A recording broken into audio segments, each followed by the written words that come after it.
Mas não é só isso.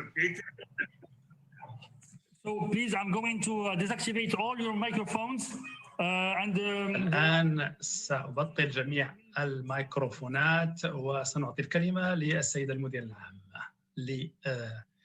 لإطلاق أشغال هذا المؤتمر.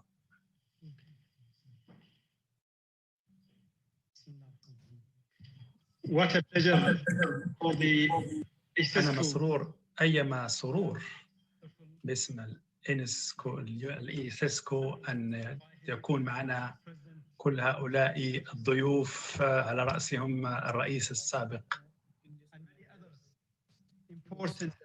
وأيضا شخصيات أخرى من مجال التربية والتعليم.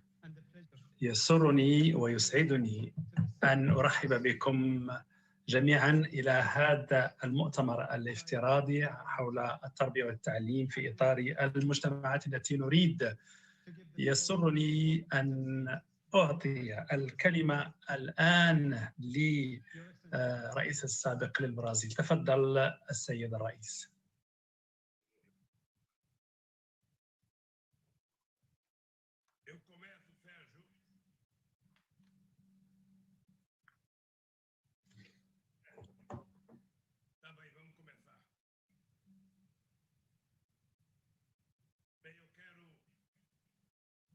Primeiramente, agradecer o convite para participar deste encontro e saudar os participantes desta mesa de diálogo.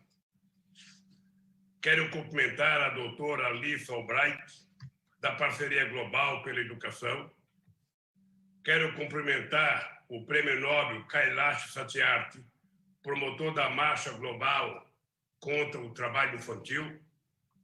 Quero cumprimentar o doutor Salim Ailite, diretor-geral da Organização do Mundo Islâmico para Educação, Ciência e Cultura, e quero cumprimentar a doutora Kumbu Boliberri, relatora especial da ONU para o Direito da Educação. Saúdo as organizações que dirigem e que promovem este encontro, do qual o nosso Instituto Lula tem o privilégio de participar. Quero iniciar expressando o sentimento de solidariedade à dor das famílias das vítimas da pandemia pela qual o nosso mundo está passando. Quero falar sobre esses tempos terríveis, depois de tratar do nosso tema central, que é a educação e seu papel na construção de uma nova sociedade melhor e muito mais justa do que esta em que vivemos. Neste mês de setembro, iniciamos as comemorações do centenário de nascimento do grande educador Paulo Freire. Foi meu amigo, nasceu na mesma região do Brasil que eu, no estado de Pernambuco, e foi companheiro na criação do Partido dos Trabalhadores. Será sempre lembrado pela contribuição que deu à libertação dos oprimidos no Brasil e ao redor do mundo por meio da educação. Das muitas lições que Paulo Freire nos deixou, duas são frequentemente destacadas. A primeira é a noção de que aquele que educa também está sendo educado. É um conceito que só poderia ser formulado por quem tinha a grandeza de respeitar a sabedoria dos humildes e reconhecer a existência do outro acima das barreiras sociais. A segunda lição é de que a educação é libertadora do mais amplo que pode ter a palavra verdade. A sociedade na região em que nascemos, marcada pela herança da escravidão, a brutalidade dos ricos contra os pobres, a fome e a desigualdade, o simples ato de aprender a ler e escrever era uma rara conquista para alguém no meio do povo. A educação permite ao ser humano tomar consciência de si mesmo, de que é um cidadão com capacidade. علينا أن نؤمن بقدرة التعليم في تحقيق الثورة التي نتوق إليها. إذا لم يتمكن التعليم من تحقيق هذه الثورة فإن مجتمعاتنا لن تتمكن من النمو، وبالتالي الحصول على التعليم لأطفال العالم أصبح بالفعل حاجة ماسة لتحسين جودة الحياة في جميع الأقاليم والقارات، والسماح لكل فرد أن يحقق أحلامه. يمكنني أن أتحدث عن تجربتي البرازيل في مجال التعليم حتى نوفر التعليم للجميع. أنا شخصيا عانيت من التمييز في التعليم في بلدي، حتى على مستوى المدينة التي كنت أعيش فيها، وكنت يافعا، كنت فقيرا، وبالتالي كانت أمي هي من يعيل العائلة، ولم أتمكن من متابعة دراستي بشكل كامل، وكان علي بالتالي أن أشتغل وأتابع دراستي، ونفس الشيء كان يقوم به أيضا إخوتي. والواقع أن منذ 18 سنة خلت وثق الشعب البرازيلي بي وانتخبني رئيسا للبلاد، وبالفعل الشعار الذي كنت أرفعه هو تحقيق التغيير، وبالتالي انخرطت من اليوم الأول في العمل لتحقيق هذا التغيير. ولأول مرة منذ 500 سنة من تاريخ بلدنا غالبية الأطفال من جميع فئات المجتمع تمكنوا من الولوج إلى التعليم، وبالتالي هناك إحصائيات تثبت ما أقوله، وبالفعل كانت تلك هي الخطوة الأولى على درب تحقيق التغيير المنشود وإيجاد الحلول للمشاكل الاجتماعية الجمة التي كنا نواجهها. 6 ملايين نسمة من البرازيليين تم انتشالهم من الفقر المدقع، 21 مليون منصب عمل تم إحداثه خلال 12 سنة التي تلت إذن التدابير التي اتخذناها. أصدقائي الأعزاء، إن السياسات التي نضعها على درب التغيير ويجب أن تعتمد على التعليم. التعليم هي اللبنة الأولى في بناء صرح التنمية الذي نتوق إليها. وبالتالي إذا تمكنا من تعميم التعليم على جميع الأطفال نكون قد نجحنا في رفع هذا التحدي، ووضعنا الخطوة أو قدمنا على الخطوة الأولى على درب المضي قدما في مجال التنمية المستدامة.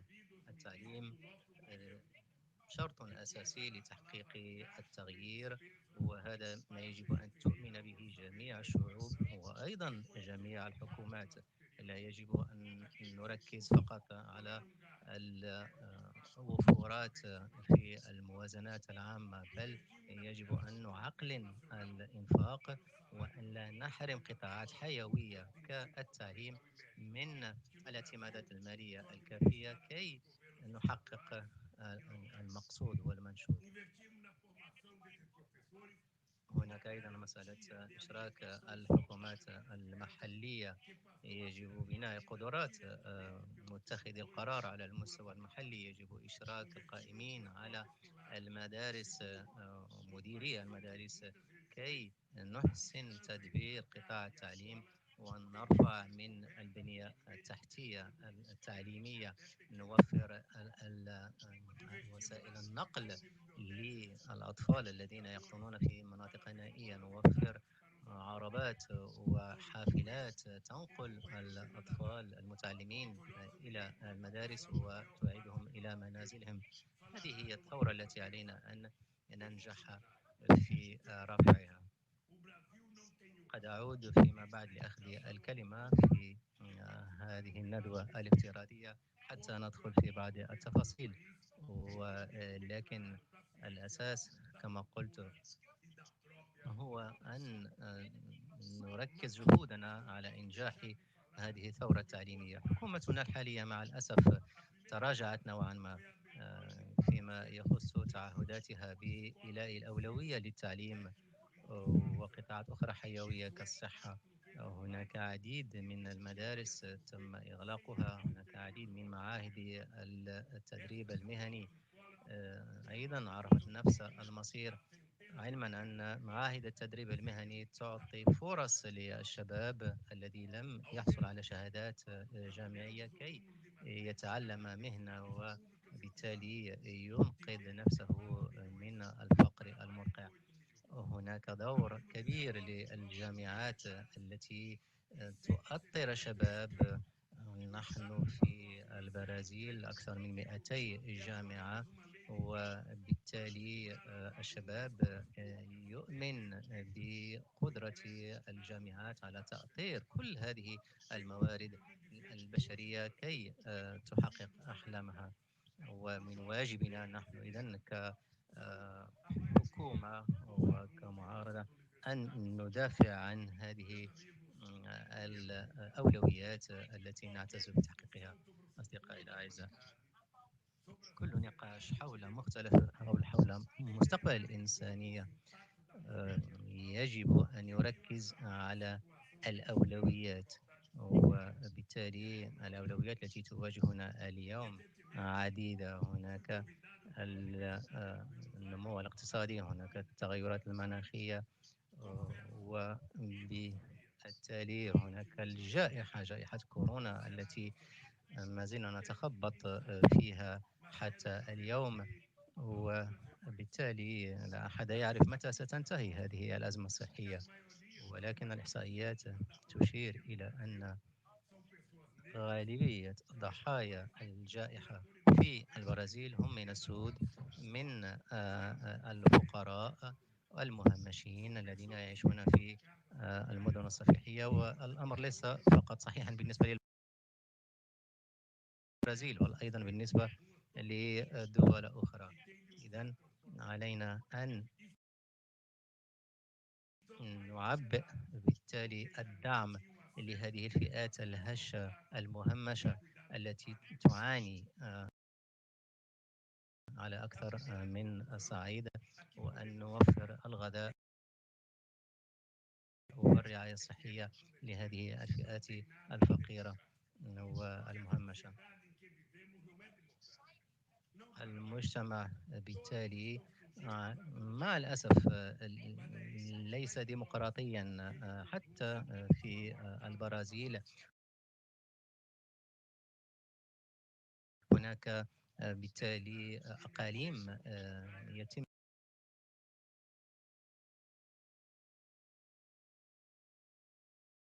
تدبيرها بعقليات غير ديمقراطية، وهذا هو واقع الحال. وعلينا بالتالي أن نكافح ضد هذه التصرفات غير الديمقراطية التي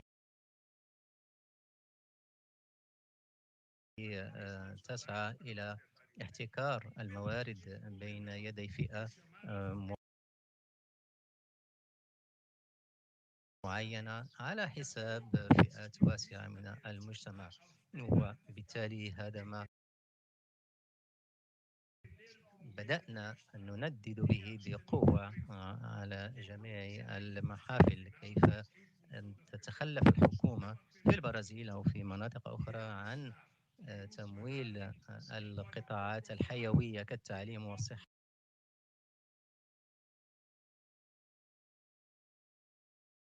وتولي الموارد لقطاعات ثانوية أخرى. هذا ما لا يمكن أن نقبله. أعتقد أن هذا درسا كبيرا تعلمناه عبر العالم، هو أن مسؤولية كل حكومة هي أن توفر القطاعات الأساسية لشعبها، وأن الحسابات الفئوية الأخرى تبقى هامشية. يجب بالتالي أن نركز الجهود للنهوض بالقطاعات الأساسية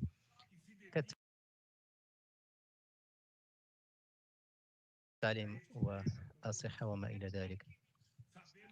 جاءت الأقدار أن نتكلم مع البابا فرانسيس، وبالتالي وجهات نظرنا متقاربة. علينا أن نضافر جهودنا كحكوميين ورجال كنيسة وأكاديميين وفاعلين في المجتمع المدني. الجميع مطالب بأن يدلي بدلوه حتى بالفعل نخرج من هذه الضائقة. والحكومة لها مسؤولية واضحة، هي أن تعبئ الموارد وأن تسخر هذه الموارد للقطاعات الحيوية التي ستحقق التغيير الذي نطلبه لعقود طويلة.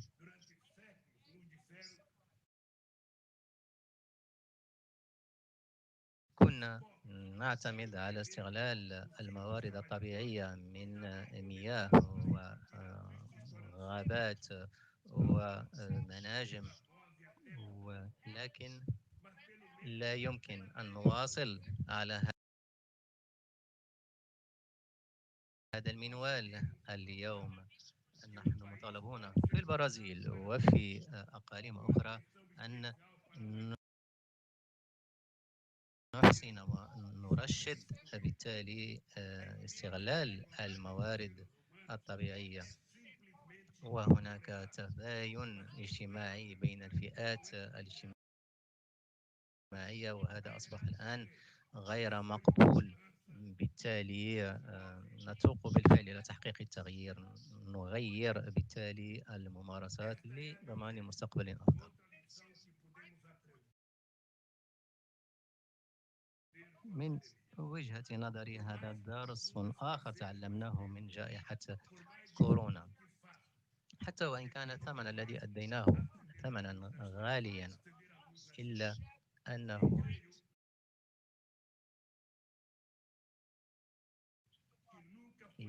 من واجبنا بالتالي أن نعيد الأمل إلى النفوس، وأن نحلم بالفعل بتحقيق التغيير لكي نصل إلى عالم أفضل مما سنتركه وراءنا. أصدقائي الأعزاء، قبل أن أختم كلمتي أود أن أقول بعض الكلمات الختامية.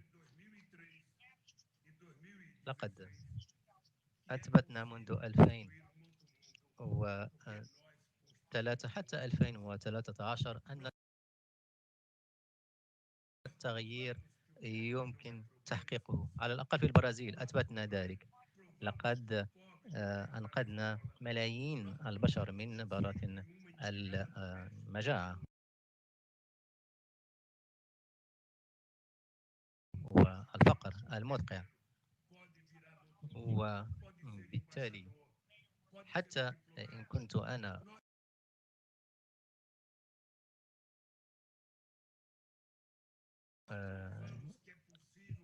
ابن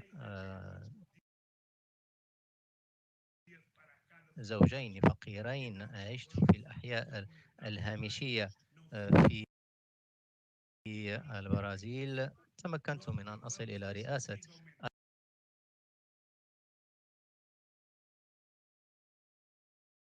البرازيل. وبالتالي هذا دليل على أنه يمكن أن نحقق الأحلام التي تراودنا بشيء من العزم والثقة والعمل العمل المتواصل، هذا ما يجب أن نغرسه بالتالي في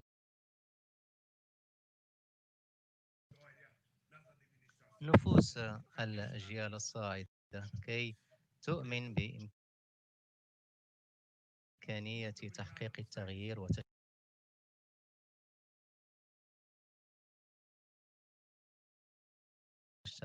على ذلك. شكرا جزيلا على انتباهكم، أتمنى النجاح الكامل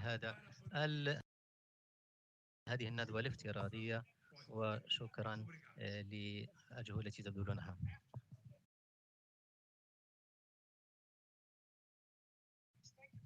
شكرا جزيلا.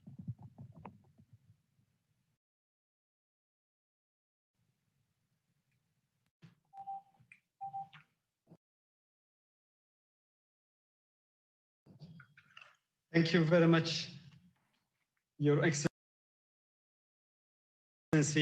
شكرا لك سعادة الرئيس لويس إناسيو لولا سيلفا. خطابكم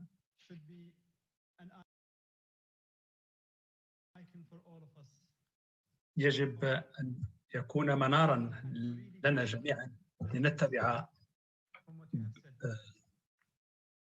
ضوءه ونستنير به.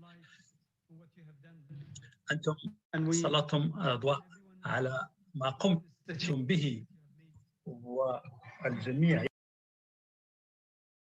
يعرف ما قمتم به خلال مدة انتدابكم رئيساً للبرازيل. إن خطابكم فقد تحدثتم على أن الفقراء هم جزء من الحل وليس جزءاً من المشكلة، والعالم عليه بالتالي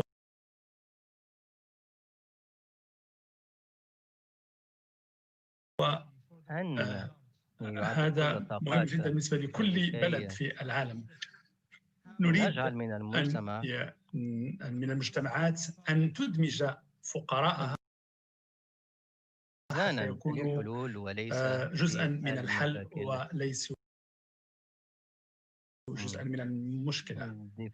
أنتم دافعتم عن 36 من أبناء شعبكم من الذين خلقتم لهم وأحدثتم لهم آلاف بل مئات الآلاف من مناصب الشغل، وهذا نجاح كبير. وبالفعل السياسات العمومية أيضا يجب أن تجعل من التعليم أساس كل التربية والتعليم يجب أن يلعب دورا مهما وهو جدير بالتشجيع.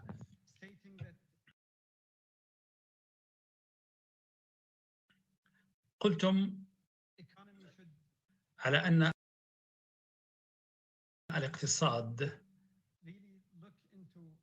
يجب أن يتوجه أيضا إلى الفقراء، وهذا أمر في غاية الأهمية. إن التغيير الكبير الذي أحدثتموه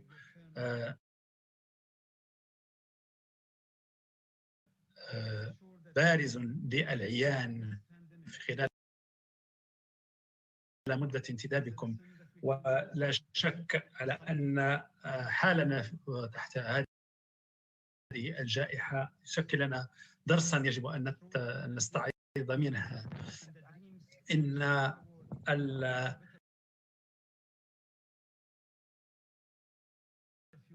الوضع أصبح صعبا ويجب أن نواصل أحلامنا لنغير العالم. شكرا لك سعادة الرئيس أو فخامة الرئيس على هذا الخطاب الذي نقدره تقديرا كبيرا، بل نقدر لكم حتى مشاركتكم في هذا المؤتمر. دعوني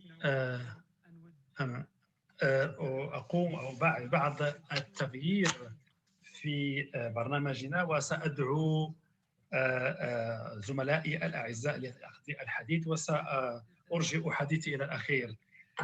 سيكون معنا السيد كيلاش ساتيارسي الحائز على جائزة نوبل للسلام لعام 2014، وهو معنا اليوم حتى يحدثنا عن هذا الأمر المهم جدا. تفضل سيدي.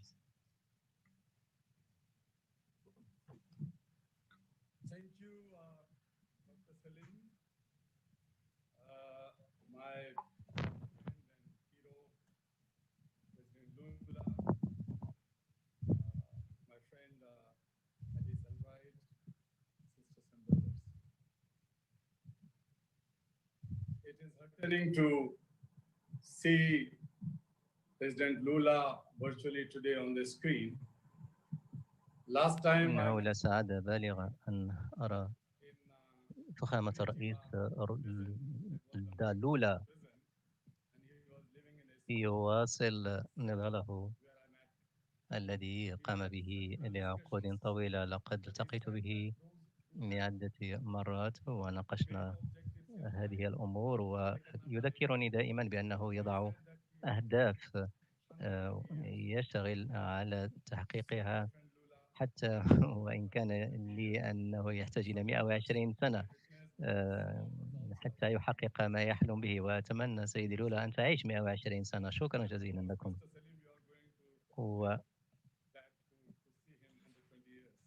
عارف وطبعا ستعيشون كلكم لتروا ذلك جميعا.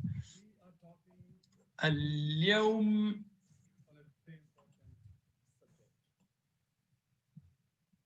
Education has always been considered as an equalizer. التعليم والتعليم يعتبر بالتالي عتبة أمل تحقق الذي ننشده، وأيضا شرطا أساسيا لتحقيق العدالة الاقتصادية في جميع المجتمعات. إذن أهمية التعليم هي أهم من أي قطاع آخر. أصدقائي الأعزاء، هذه الجائحة ليس فقط أزمة الاجتماعية، وغياب العدالة الاجتماعية تزداد تفاقما في خضم الأزمة الصحية الحالية، وبالتالي التعليم في خطر. وبالفعل حق ملايين وملايين الأطفال في التعليم الأساسي وغيره في خطر. وبالتالي الكثير من المفكرين، الكثير من الباحثين طقوا ناقوس الخطر إزاء مسؤوليتنا المشتركة فيما يخص هذا الوضع. ومع الأسف ما يحدث اليوم يذهب عكس ما كنا نتوق إليه. مليار طفل لا يذهب إلى المدرسة اليوم، 460 مليون لا يتابع الدراسة عن بعد لغياب الوسائل التي تمكن بالفعل من متابعة الدراسة عن بعد. رغم الثورات التكنولوجية وغيرها، إلا أننا ما زلنا في ظل تمييز اجتماعي يحرم مئات الملايين من الأطفال من متابعة الدراسات عن بعد لغياب الإمكانات. 370 مليون طفل متمدرس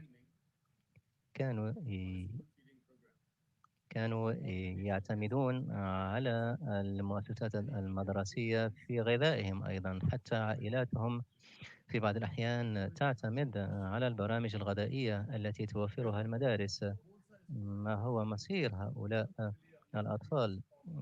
هذا ما سمعناه في مداخلة الرئيس لولا، كيف أنه ساعد ملايين الأطفال في البرازيل كي يخرجوا من براثن المجاعة والفقر المدقع ويواصلوا دراستهم. كيف أننا تخلفنا إلى الوراء؟ كيف يمكن أن نفقد جيلا كاملا اليوم بسبب تراجع الحكومات عن التزاماتها، وهذا غير مقبول، وبالتالي قد يكون حتى عملا غير أخلاقي. 3 تريليون دولار تم تخصيصها من طرف البلدان الغنية لصندوق كوفيد 19. هذه التمويلات تنفق لدعم المؤسسات الاقتصادية والمؤسسات المالية، لدعم آليات التمدرس عن بعد والبرامج الغذائية. كيف يمكن أن نبرر هذا الواقع؟ كيف سيؤثر ذلك على التعليم؟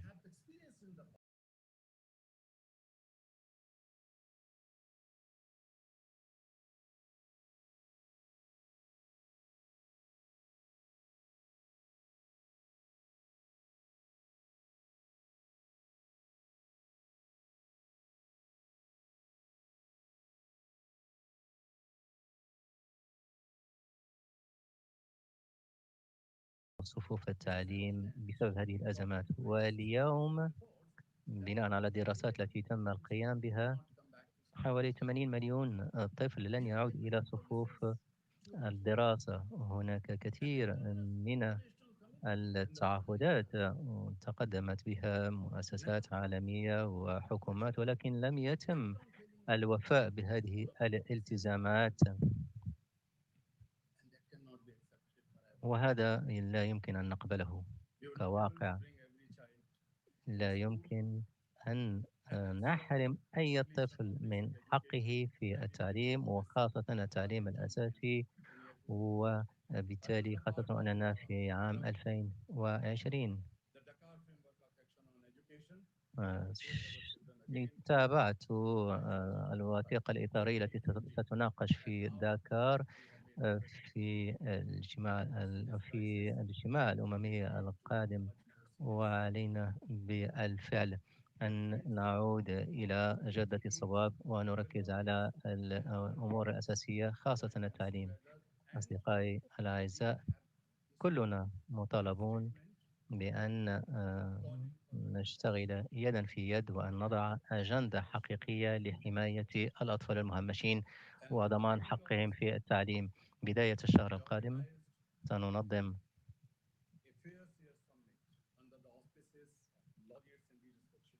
قمة للدفاع عن حقوق الأطفال المهمشين، وهناك إعلان سيختتم هذه الفعالية والتزامات. نطلب على الأقل 20% من اعتمادات صندوق مواجهة كوفيد 19 يجب تخصيصها لدعم الأطفال الفقراء وأسرهم عبر العالم، وهذا مبرر ويمكن تمويل هذه النقابية في البرازيل، في أمريكا اللاتينية، في أقاليم أخرى، لأنه لا يمكن بالفعل أن نتخلف عن مد يد المساعدة لهذه الفئات الواسعة من المهمشين. أصدقائي الأعزاء، نطلب أيضا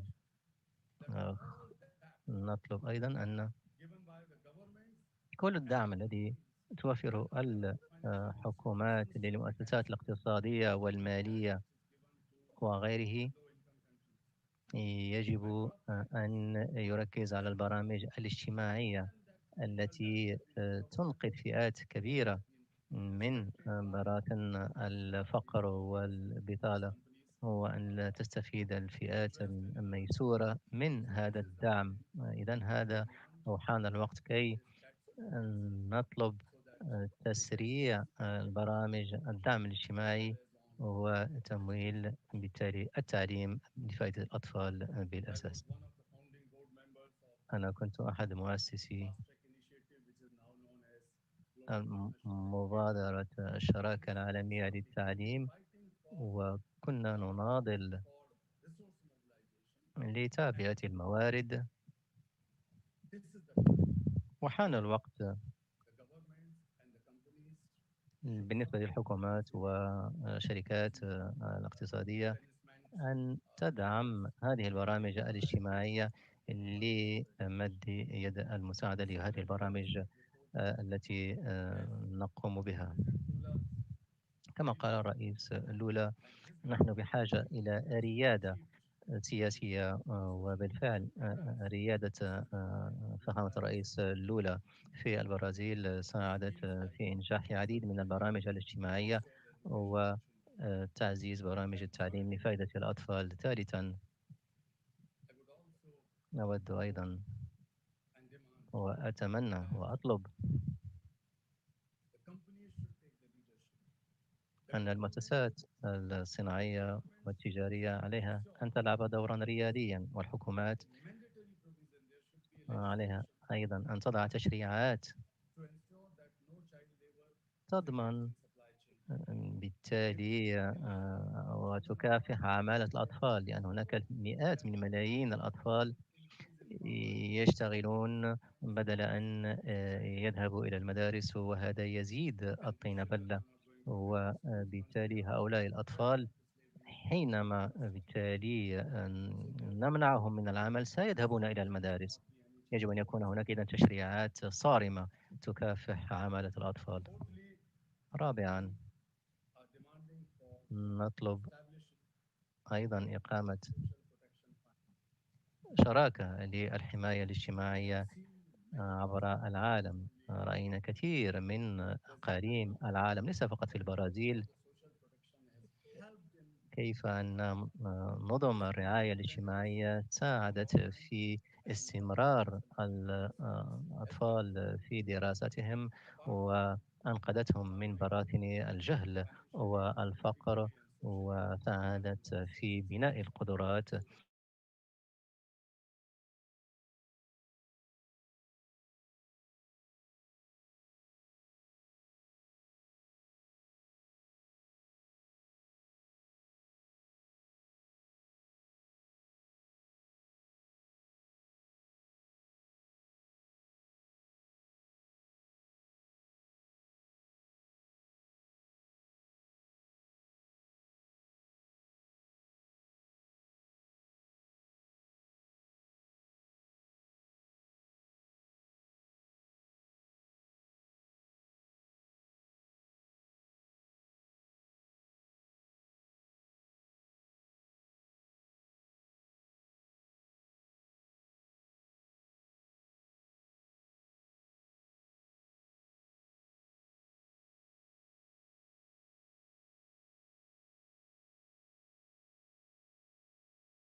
Not be any other binding factor than the compassion for children to make this world a sustainable and peaceful place. I call upon you to march from exploitation and injustices to shared prosperity. I call upon you, my dear friends, to walk from ignorance and illiteracy to education. I call upon you to walk from wrongs and injustices to the world of justice. I call upon you to walk and march from exploitation to education, from violence to peace. Let us march from darkness to light. Let us march, my dear friends. Thank you so much.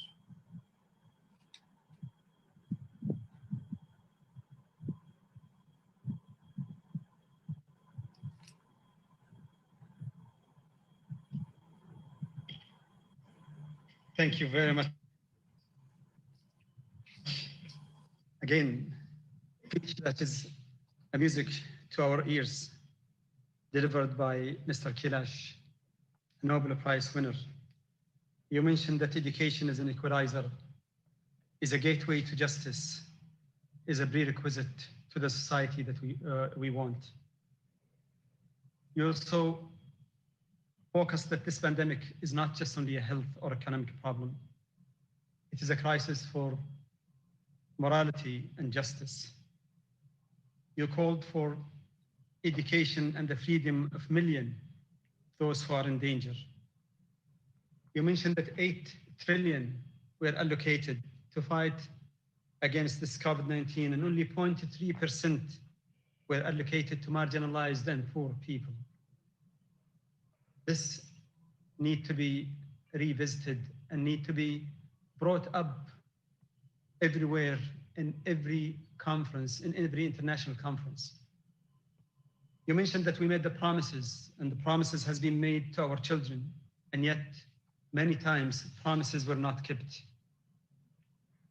I thank those 88 Nobel laureates who joined together to protect those marginalized children and came up with an announcement or a declaration. You also mentioned that 20% of COVID-19 should be reached, or those 88 Nobel laureates mentioned that 20% of the budget or the financial resources that were allocated should be reached to those marginalized children. And I think this is justice. You also called that debt should be canceled. And definitely, I think this is very important, where poor countries will focus on education and helping their children. You stated that this is the time for government to support international organizations who really sort of reach those marginalized and poor children. You made some hopes and demands. Companies should take the leadership, not government. And no child labor, or no children should be involved in the labor supply chain.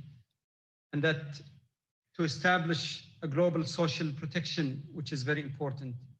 And that once COVID-19 vaccine is discovered or is being approved, it becomes a public good and given to the poorest people. And that those young children should take the leadership, and that no child should be left behind or left out. I like your words that you ended, that we should walk away from ignorance to education, walk away from injustice to justice, from violence to peace, from darkness to light. Thank you very much, and I really appreciate these words. And I'm sure that everyone is going to be listening and hope that they will take actions, whether from ministers, governments, or those who make the decision in education in our societies. We move to a dear friend, our next speaker, Ms. Alice Albright, the Chief Executive Officer of the Global Partnership for Education. Global Partnership for Education has done quite a lot of work towards shifting and mobilizing resources to the poor and poorest countries. And I hope that Ms. Alice would give us some and shed some light of what they have done. So welcome, and the floor is yours, Ms. Alice. Thank you so much, Dr. Malik. First, let me check that everybody can hear me. Okay. I'm gonna assume that's a yes. Anyway, yes.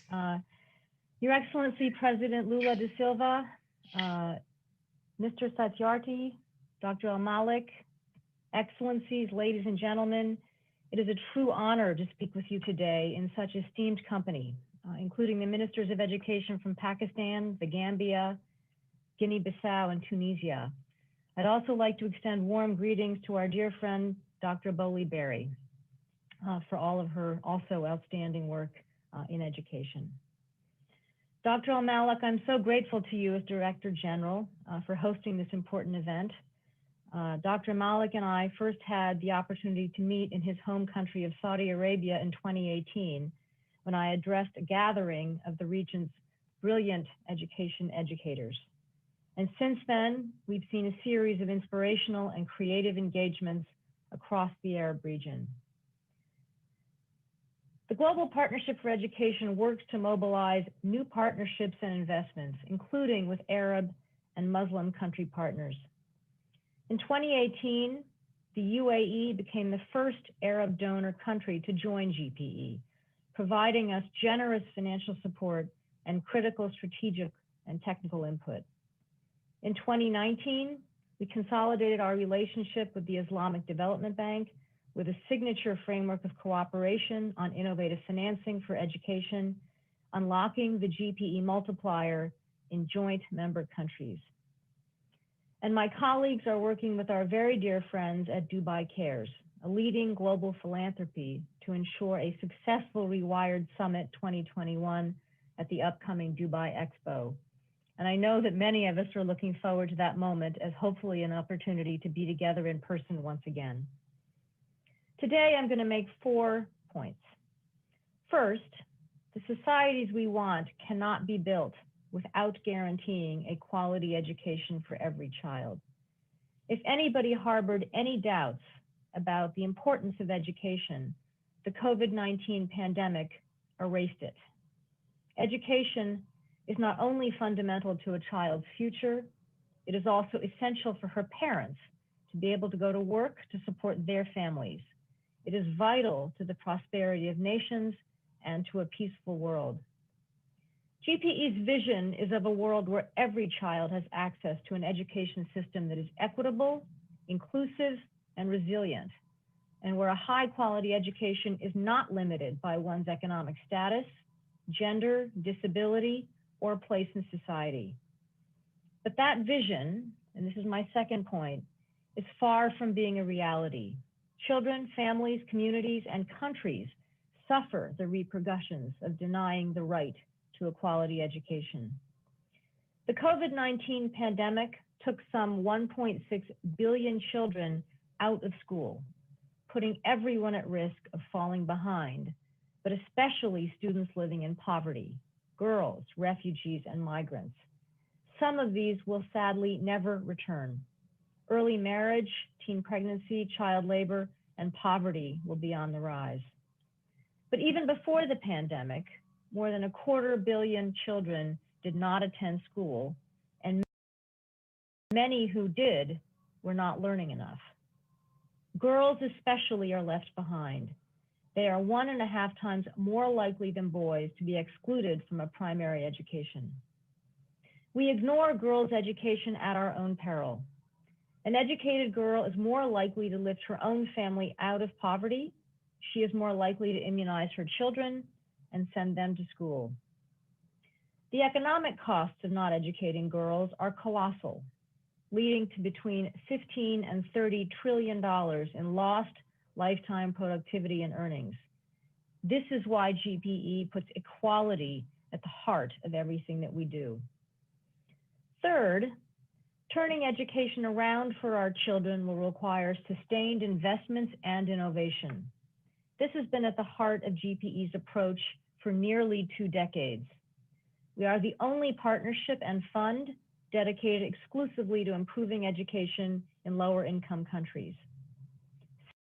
Since our founding, we have invested $7 billion to help transform education systems. Our innovative approach has helped partner countries enroll 160 million more children into school, and more than half of these are girls, and save $6 billion through more efficient education spending. With regard to COVID, so far we've provided more than $439 million to 55 countries to support their COVID-19 responses. And all of this has occurred over the last few weeks during the height of the pandemic. Governments are using these funds to launch innovative distance education programs to support teachers and equip schools to reopen safely when that's possible. In places as diverse as Pakistan and Rwanda, governments are investing to make education systems more resilient now and for the future. But this emergency funding is just a drop in an ocean of need. Without urgent action, the economic impacts of COVID-19 could roll back decades of progress on education. and we simply can't afford to lose this ground. We must safeguard education spending and make it a core part of our COVID-19 response and recovery plans, including, as many others have said, relieving, postponing, and restructuring debt. We must mobilize international finance, deploying these resources to countries most in need and where children are most at risk. Fourth, and this is my final point, it will take all of us working together to get the job done. Business as usual will not get us anywhere near our vision of a universal quality education. We have to both protect budgets, scale up financing, and innovation. This fall, GPE will launch our 4th replenishment campaign to ensure that we have the resources to continue this vital work. I invite all of you to become part of our campaign because education is the most important investment a country can make in its future. Excellencies, strengthening education systems transforms lives. I am impressed at how forward-looking the Middle East is when it comes to education. One of the next frontiers is to bridge the digital divide because remote learning in various ways and solutions associated with it will be part of our future. I urge every one of us to become a change maker. This is how we will reimagine and transform education systems to help create the societies that we want. Dr. Al-Malik, I thank you so much, Your Excellency, for inviting me to join this wonderful event. I wish everybody best health and warm wishes and look forward to a moment when we can all gather again in person. Thank you again so much and best wishes.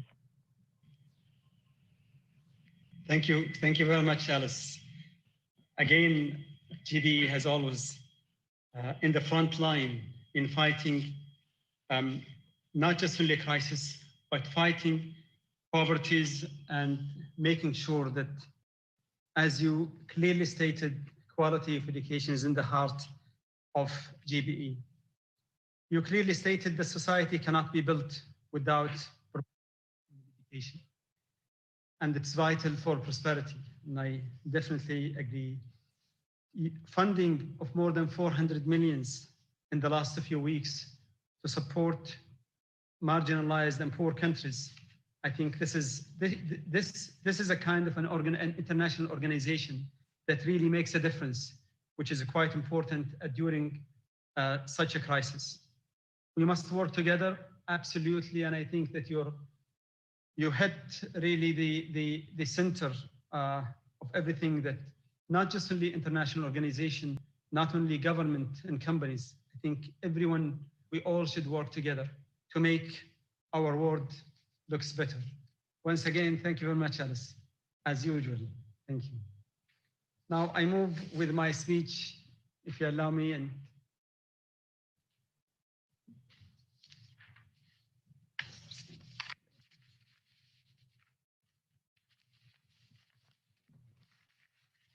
Bismillah ar-Rahman ar-Rahim. Your Excellency, President Luis Inácio Lula da Silva, former President of Brazil, Mr. Kailash Satyarthi, Nobel Prize winner, Ms. Alice Albright, Chief Executive Officer of GPE, Excellency, the Ministers, dear guests. I am very pleased to welcome you all today to this crucial meeting on education and ICESCO social mission, the society we want, to discuss what I truly believe must be a priority for everything we build together, education. On April 2020, during the tough situation of international lockdown due to this unprecedented COVID-19 crisis, ICESCO embarked on deep transformation phase of our societies and has launched the Society We Want initiative. We aim to build healthy, peaceful, prosperous, inclusive, resilient, and sustainable societies. As Nelson Mandela once said, education is the most powerful weapon which we can use to change the world. Education is the key for eliminating gender inequality, to reducing poverty, creating a better planet, preventing needless death and illnesses, and to foster peace. Our today gathering is a great opportunity to challenge ourselves about education we need for the present and the future. Excellencies, ladies and gentlemen, distinguished guests, education is a concern and in the heart of every national, regional, and international agenda, and in every country's development strategies. However, despite the valuable effort made by countries and by international organizations to enhance access, retention, and performance while promoting gender equality, the learning poverty indicator demonstrates that in low and middle income countries, the percentage of children at the age of 10 who are unable to read or understand has reached 53%. It's unfortunate that girls and women continue to remain underrepresented in science, technology, engineering, and mathematics. The internet access and availability remain a critical issue for some countries, particularly in the African continent. And countries need to be supported to build a strong education management information system that will boost their education literacy. The pandemic has taught us that we are not prepared for such a crisis, and we need to step up and make a concerted effort to overcome it. The schools, universities that we know today may no longer exist tomorrow. It is time to revisit and reconsider our education system, to rebuild the education of the future that we need.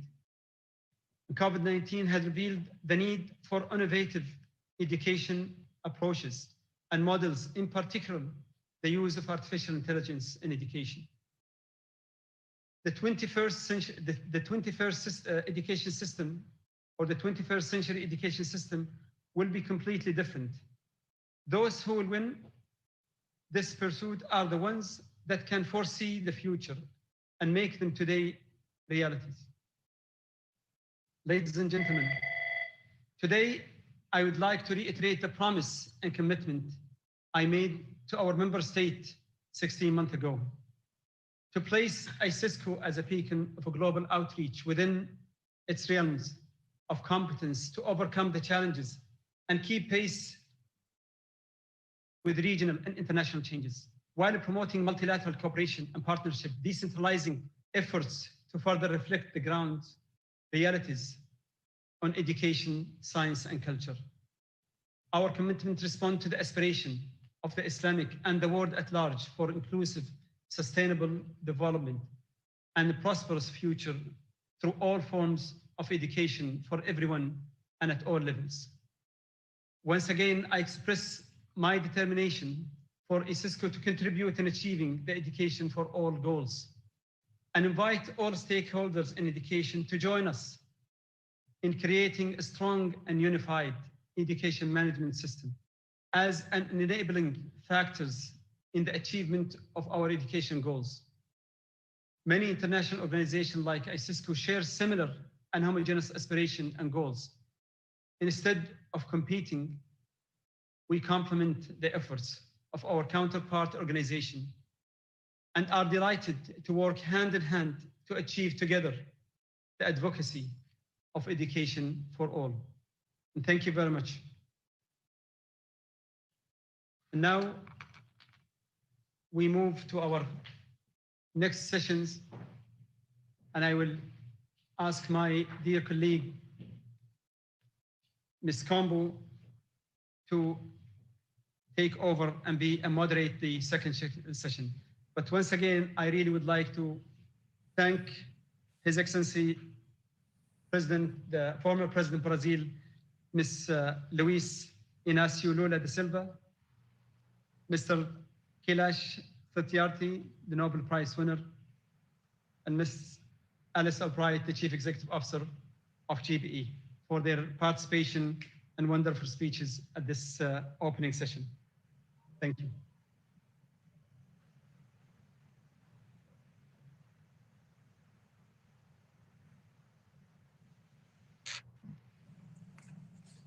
Merci beaucoup, Excellence.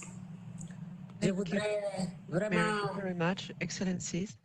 vous dire que vous avez fait un I would excellent like to tell you message à l'endroit à la fois de nos invités, mais à l'endroit du monde entier.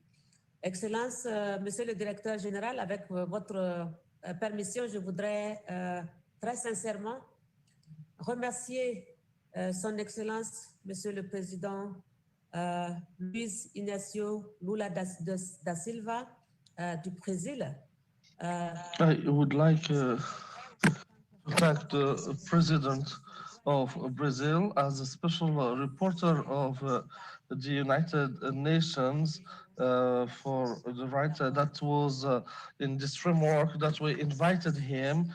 So thank you again, Excellency. Thank you to all the guests. Thanks as well to His Majesty the King, Mohammed VI from Morocco, for this land of peace that allow us to host and organize all our activities in peace. Now I would like to call upon Her Excellency, Mrs. Claudina Ayokol, Minister of Basic and Secondary Education of the Gambia. So Mrs. Ayokol from the Gambia.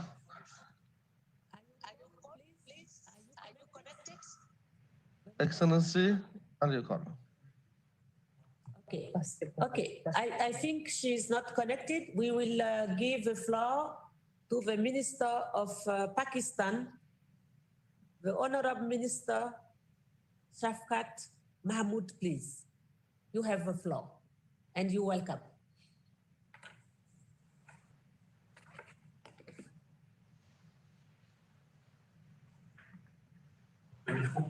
The mic, please.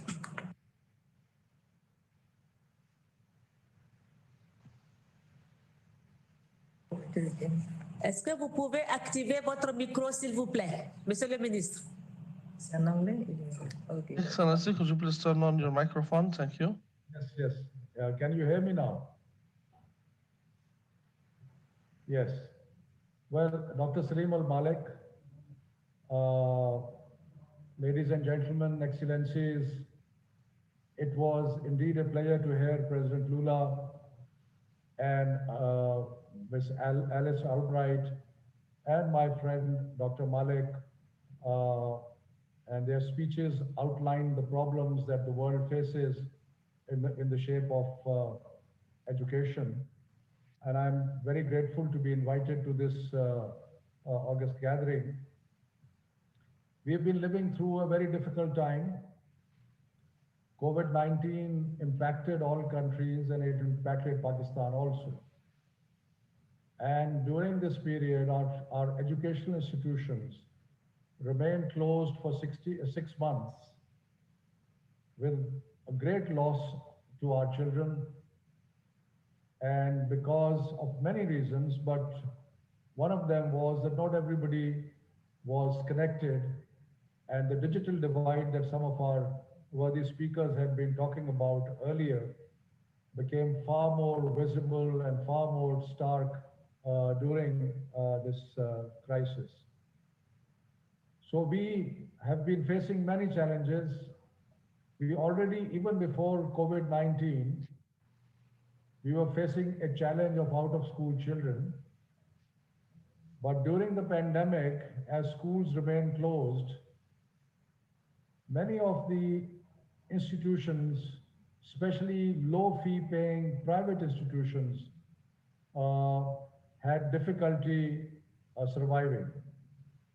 So our fear is that during this period, our challenge of out-of-school children has increased. We are collecting data, but many of the children, or some of the children who stopped going to school, particularly between the ages of 10 and 15, were went into the job market and in that sense lost their education.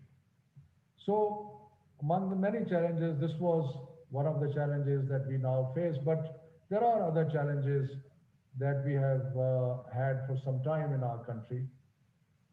And the topic of this particular portion is equitable and inclusive quality of education for all. So one of the things that we inherited was that our education system reflected the social divisions in our society. I think that is probably true of most societies. But one of the extra problems over here for us has been that even the curriculum being taught in different schools, private schools, government schools, religious schools, was so different from each other. So in that sense, the whole idea of inclusive education was definitely not there, and it was not equitable either, because the poorer income students were studying a curriculum which was not preparing them for the challenges that they face in the world. So therefore, one of the first tasks that we have undertaken, and which we are now nearing a conclusion, is that we are developing a national curriculum. This might become, this might be routine for many countries which have had a national curriculum for a long time, but we did not have a national curriculum. So we are, as a part of our desire for equitable education, we are trying to level the playing field for all children in the shape of learning outcomes, student learning outcomes that we believe that every student should come up to. And in that sense, the education for all objective, which obviously would take a long time to have equitable education for all, but at least one major attempt has been made to level the playing field for all children in Pakistan. So this has been something that even during the pandemic, a lot of work has been done on this, and our national curriculum would be launched very soon. On out-of-school children, as I said, that we already had a problem of out-of-school children. We probably have one of the highest numbers of out-of-school children in the world. We had 20 million out-of-school children, and my fear is that we may actually add to this number because of COVID. So we have launched multiple programs to reach the out-of-school children.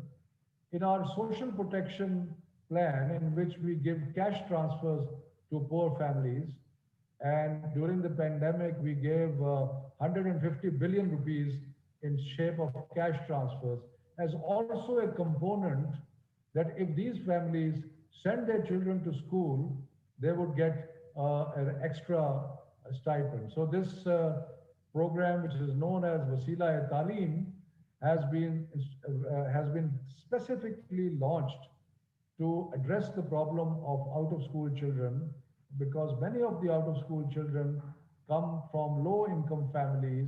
Many of those families are receiving assistance in the shape of social protection, and therefore we have launched this program. Also, there is another, we did some research on out-of-school children, and we found that one of the reasons that many children don't go to school is because their parents don't see the value of education. And they don't see the value of education is because they want their children to be in the job market as soon as possible. And therefore, we have started to introduce something which is very often happening in other countries, especially in Europe, but we have started to add skills training as a part of our curriculum for graduation for high school, so that those children who go beyond the age of 10 can get some skills, so therefore their parents can see the value of having skills education, and which leads to better prospect in the job market.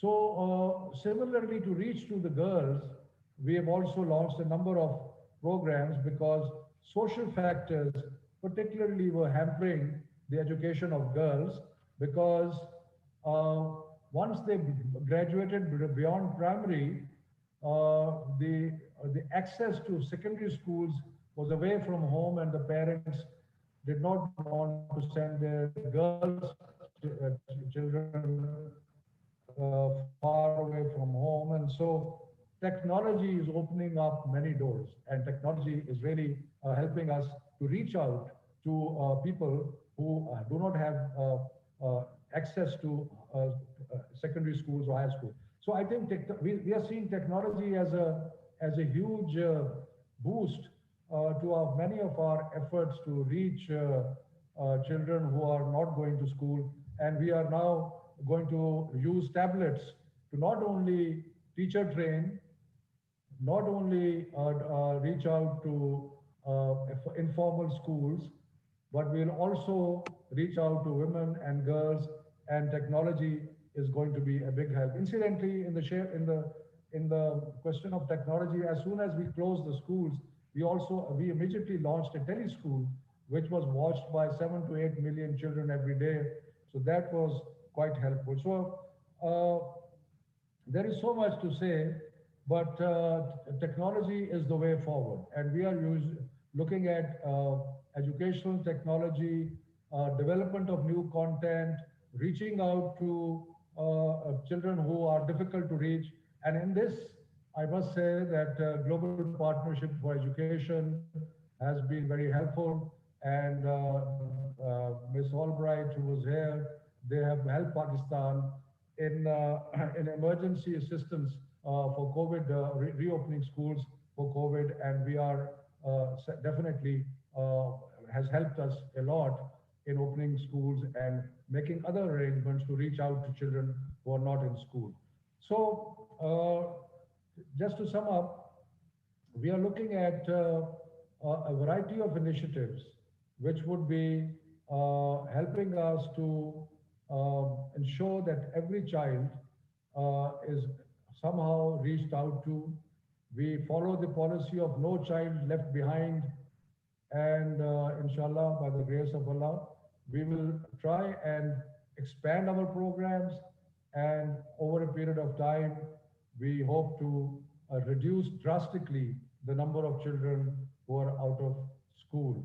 There are many other initiatives, but I think my time is running out. I want to thank Dr. Salim Al-Malik.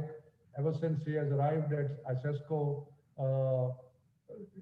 it has become, and it is becoming, a very vibrant education, and I congratulate him, a vibrant organization in every field, actually, not just in education, and I congratulate him for that. Thank you very much for giving me the opportunity to be here. Thank you so much, Excellency, for your speech and wonderful messages, and also your experience in your country. Talking about inclusive education, this is really a fundamental issue if we want to build the society we want. And also you are talking about equitable education for all children, and you are in the process of making some reform in your country, and you are a leadership in this way. It's really a wonderful moment to congratulate you for this great strategies and orientations. You are talking about poor families and how to take some actions, who are really specific actions, to be sure that poor families are able to make the effectiveness of the right to education of their children. And the out of school children also, you are making some research to be sure that you have the best information to take the best decision and to work on this area. The role of technology is really also a huge area, and your country is working on, and you have also the support of GPE. And I think hand to hand, I'm sure we will make a better work. Thank you, Excellency, for your contribution and your comment, and you are really, really welcome. Thank you again. The next speaker will be the Minister of Brazil, Mr. Fernando, please. If he's here, Haddad. I'm here. Yes, please. You have I will speak in Portuguese, so I'm waiting for a translation. Okay. Excellent. Thank you. Muito prazer em estar. It's a great pleasure to be here today.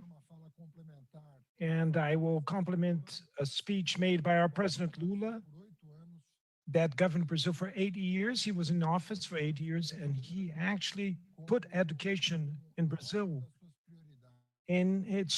amongst his top priorities. I had the opportunity to work with President Lula during 7 years of his 8 years in office as Minister of Education. And so I'm a live witness of how much he cared for education and the revolution that he did in Brazil in the light of the past century. I'm sorry, and I would also like to refer to my colleagues, ministers of education of their respective countries that also bring a great contribution with such an important theme in the post-pandemic situation, which would be the case of education that would affect the lives of hundreds of millions of children around the world. I would like to share the Brazilian experience and the principles of the educational reform in Brazil, because I believe that some of these principles could follow by the period post-pandemics. We had 3 basic principles that guided our educational program during the 13 years that we ruled Brazil.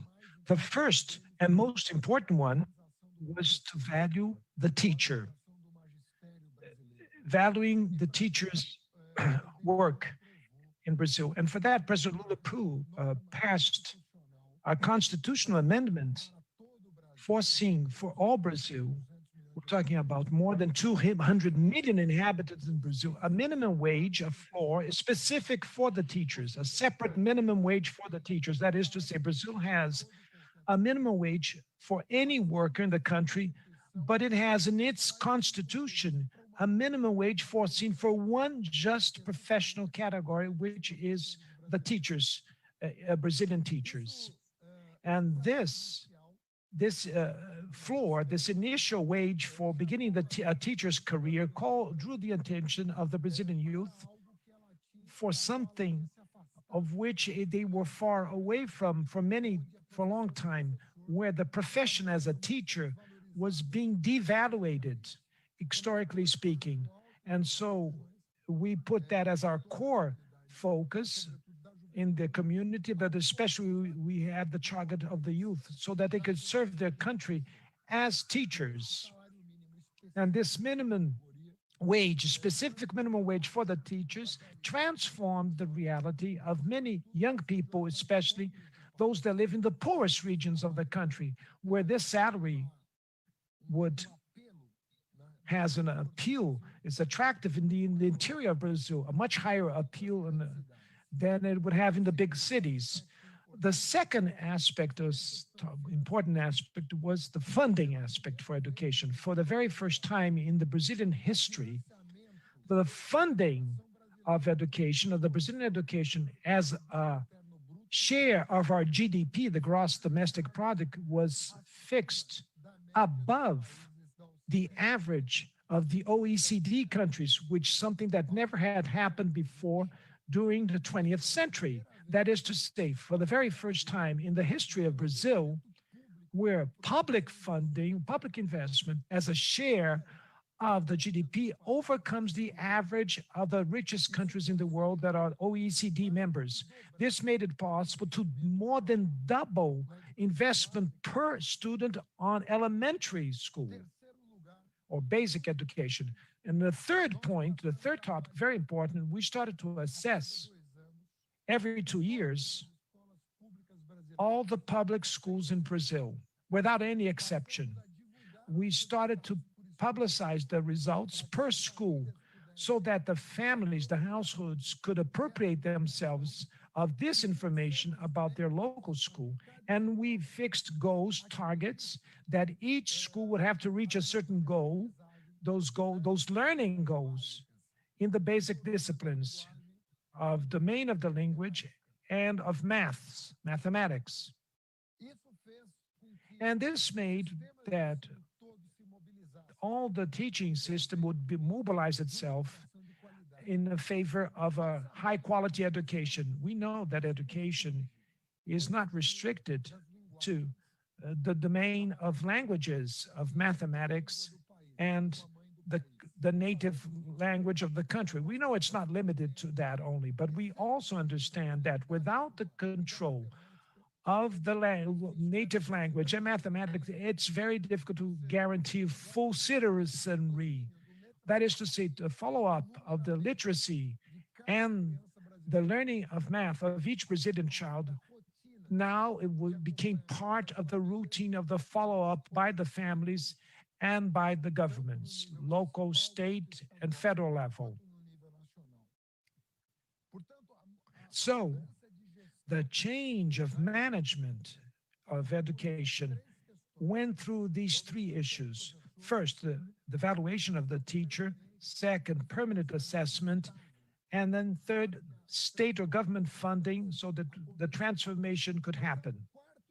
But there's a fourth element of this process that I would like to add. And it is not a usual recommendation, especially from the international bodies. And I like to draw your attention for this fourth element, this fourth thought. We did not establish a focus policy for education. We did not establish the burden of those that would receive the additional effort that the government would be undertaking. We adopted as a goal that the investment would be done since basic education, elementary, till graduate studies. And so going through the university studies, professional, vocational training studies, elementary school, reaching, and even education of people, disabled people. That is to say, we decided to bet that each one of the Brazilians would have the right to take one step forward, that they would have the right to have a promotion regardless of their educational situation, especially looking towards the education of the working class people and the poorest people. That is to say, if a poor kid arrived to the university, he felt that right to, he won the right to go to a graduate studies. If a poor kid, they had daycare, now he would have the right for elementary school. If a disabled child is not enrolled in a school, yes, now it would have the right to receive the necessary support so that its attendance would be guaranteed in school, and that it would have an adequate professional to give support to its intellectual development process for this disabled child. That is to say, we decided that the educational issue would not be an issue on the supply side, but it would be on the demand side. Any Brazilian that would be demanding to the Brazilian state or government to promote their own education would have this right assured by the Brazilian Constitution. And I would like that this fourth element that was key to convey to the country the message that no one would stay behind. It doesn't matter the color of the skin, the gender, the social class, their abilities. That is to say, people would progress as much their ambition and their vocation would allow them to progress, or as much their desire to improve themselves vis-a-vis education. This is the message, and this is a crucial message for a country that is poor and still in development. Otherwise, it's still developing country. Otherwise, you would convey a message that the child that its dream, that the dream of the child is not guaranteed because the country, in a certain way, is submitted to its role in the international hierarchy. And this is a path that we did not want to follow, that there's no child that would have a predetermined destiny, that her future would be a construction that depended on he or her, because the government would give support, whatever may be its ambition, its vocation, its desire. The government would support. And from the response from international bodies, like international bodies, is to condemn a country and condemn the youth of that country, for the international division of labor that is pre-established, and to change this so pre-established international division of labor, we need to educate with ambition to transform, with the ambition to emancipate the people. And so that's why you cannot deny to anyone to reach the highest levels of education, which means the formation of citizens that are capable to make criticism in a world that is under constant transformation. That's why I close my comments saying that it's not because the country is poor or is still a developing country that this country should surrender, should inhibit itself of its ambition for human development. Thank you very much. Excellent. Thank you, Excellency. It's really a pleasure to listen to your wonderful message and your sharing. This is really a great experience from Brazil, focused on three pillars. One is how to motivate teachers, and it's a key for the quality of education. We are sure for that. The second message, and it is really also how we can fund education, because it is in the history of the country, how you decided to make a great budget, but to institutionalize this budget in the law. And this is really very, very, very important to share with the other countries of the world.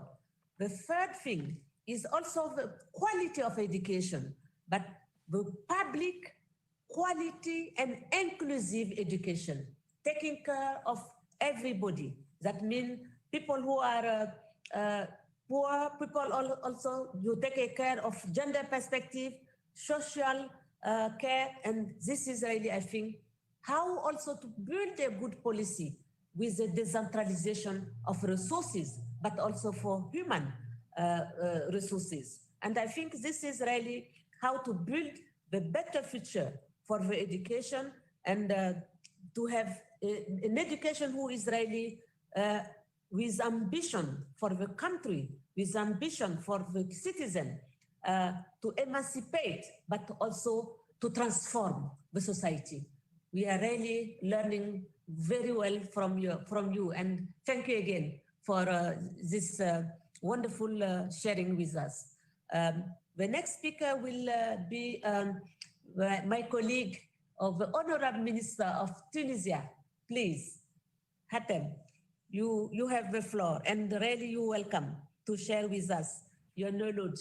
And it's really 3 decades of experience, and we are really happy to have you with us. Thank you for coming and joining to us. Thank you, dear sister. Thank you for inviting me. And let me first start by thanking ICESCO and its very dynamic Director General, my brother, Dr. Salim Al-Malik, for launching this very, I should say, courageous initiative. Societies we want.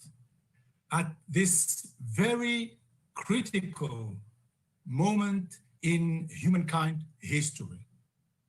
Dear friends, we all are aware of the very deep changes the world is living today, and also the very deep disarray of nations facing so harsh challenges without any vision and any means. And because I believe in international solidarity, I appeal today to all world leaders to support this initiative, especially that its main goal is to promote education and put it at the heart of each national and international project for sustainable development. The main and the most important question is, what do we need to make it a successful and an action-oriented initiative? I must respond first that we need a strong commitment of international community. This commitment should be around an international plan of action for education based on a very concrete roadmap and especially based on 3 issues. The first one is vision. We are now living in a world where globalization is going at a very fast track. The only issue which is still fragmented and divided is education. I don't say that we do not need national educational system, but I say that time is ripe today for having an international platform of knowledge that could be shared by each and everyone wherever they are on this earth. Vision is very important because we need to put all our efforts together. We need, for the next at least 20 years, we need to put in common all our efforts for education. And I should even say we must internationalize the issue of education. This could not be possible, as I said, without a strong commitment of international community. And as I said it in the International Conference of UNESCO last year, we have to put in mind that most of our countries will not reach the goals of SDGs. It's, for us, something undoubtable. And that's why we have today to put those international efforts and means together. We need a vision, but we need also new learning approaches. The world is changing. Everyone is saying this. And you have to stop making diagnoses and mourning on the very bad situation of our national educational systems. We need to act now. How? By having in mind that this world, which is changing, needs new learning approaches. We have today, and our brother, the Director General of ICESCO, Dr. El-Malik, said it, we know now that, for example, artificial intelligence, ITCs, are now making so rapid and so fast progresses.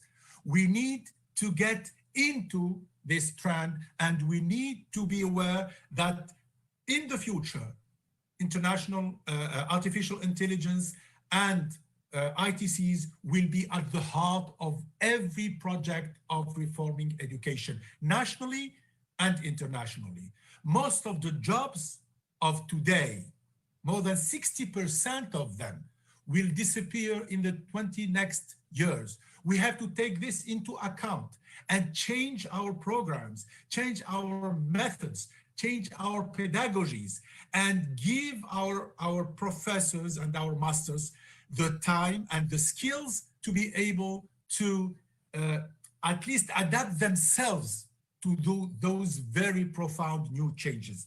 The third and last thing, which is for me very important and have to be part of this roadmap of this international plan of action, is find innovative ways of financing education. Personally, I'm against canceling debt. and for the recycling of debt into educational projects. We need money. We need innovative ways of financing education. And I call up today to all bankers of the world and tell them that's the best investment they can do today and for the next at least 2 or 3 decades is an investment in education. States, our states are not anymore capable to face the huge challenges of financing education. I can give one example. In the budget I used to have, the most important budget of the state of Tunisia in education, more than 7 billion Tunisian dinars. 95% of this budget goes to salaries and wages. We need to really invest in education, in innovation in education. And this is the key of all the future reform. So what kind of societies we want? It's a society where education is at the heart of every project of sustainable development. We could not leave things going as they are today. We have to take our responsibilities and we have to be able to face the new challenges together. This is my message, and I'm sure that many of you are hearing it very strongly. Thank you for listening and all the best for everybody.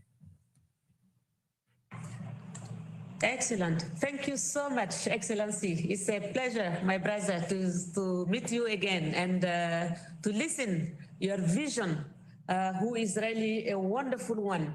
The society we want must be a society who has education in his heart.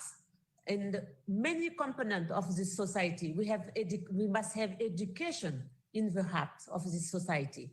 And you are calling also for the international solidarity to have a strong commitment. And I'm sure if we have this kind of commitment, we are sure we are able to achieve the SDG goals.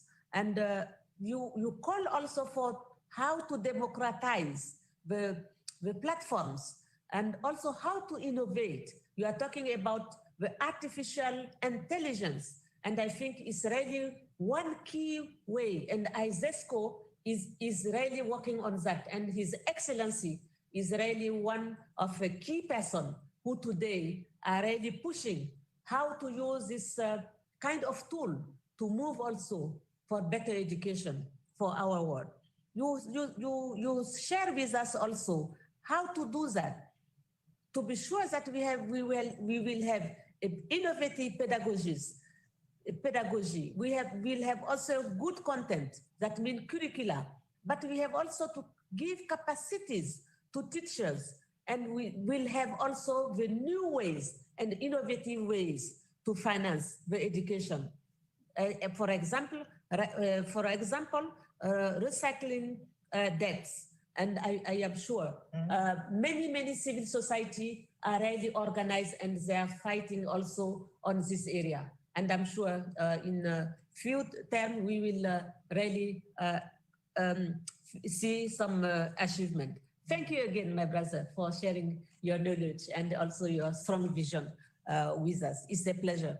The next speaker will be our great sister, Mrs. Aishaba Diallo. Please, you have the floor, and it's a pleasure to see you and to meet you and to listen to you.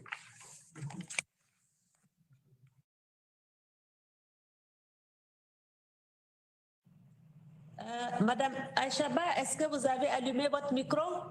Your mic, Mrs. Your Excellency, your mic. Excellence Mr. President Lula, Excellence Mr. Director General of ICESCO, dear colleagues ministers, dear Khalash, dear allies, distinguished guests. It is a pleasure and an honor to be with you today to share a few thoughts on this theme that is so important to ICESCO. Indeed, you must recognize the transformational nature of education and the importance of ensuring quality education in order to achieve other sustainable development goals, including poverty reduction, improved public health, greater economic growth, environmental protection, safer and more peaceful, stable communities.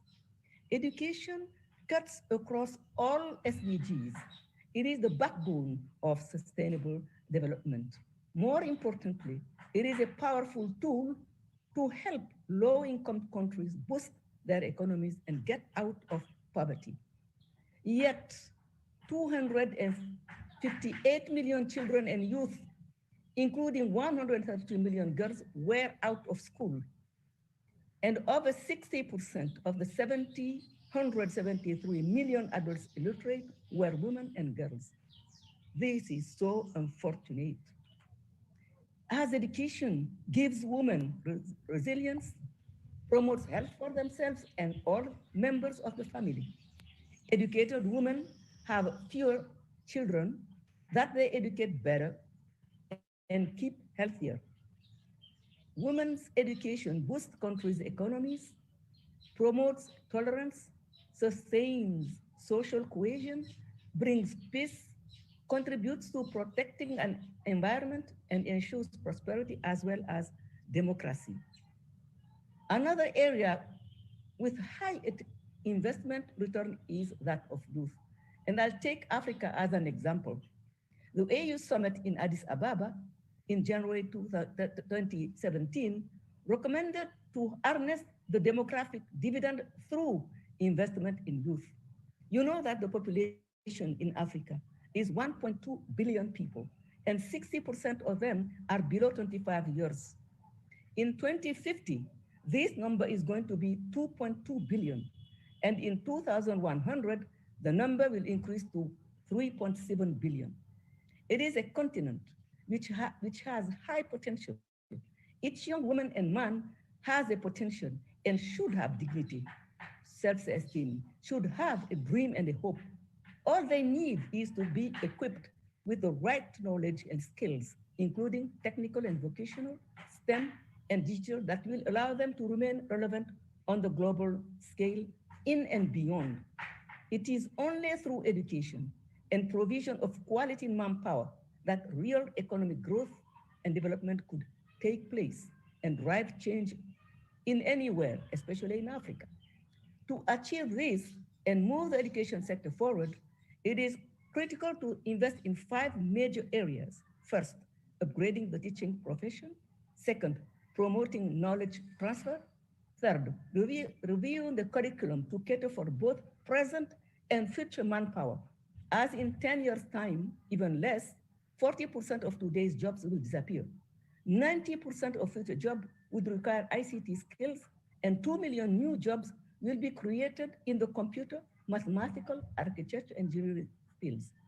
Fourth, upgrading school infrastructure. 5, striving for the underprivileged, the poor, the left out. As the latter is concerned, the COVID-19 outbreak has provoked a health crisis, a social economic crisis, including education, and a food crisis, which we are living now. It has shown us that the poor students were not equipped with the appropriate technologies and did not have access to internet in order to have access to platforms put in place to ensure distant learning. In Africa, for instance, many of them will drop out, in particular women and girls. In some countries in Africa, for poor children, the combination of radio, TV, and basic mobile phones did allow a rapid and easy way to reaching the majority of children who do not have access to internet. With a significant investment in education, countries would effectively participate in the digital economy. For this to happen, governments and corporations should join hands to act together to provide access to internet and electricity at affordable price. This will bridge the gap between those who have access to internet and those who have not. To keep it short, in order to embark on a deep transformational process of our societies, education has a key role to play, as it is a foundation for human fulfillment, economic growth, decent work, gender equality, sustainable development, protection of the environment. It contributes to understanding all human rights, to reducing of inequalities, eradicating poverty, promoting health, boosting the economy, and generating the opportunities for just, inclusive, and sustainable societies. All this will contribute to promoting global citizenship, peace, social cohesion, and democracy. As said Kofi Annan, education helps bring about tolerance, intercultural dialogue, and respect for diversity, as these are more essential than ever in a world where peoples are becoming more and more closely interconnected. I will switch into French.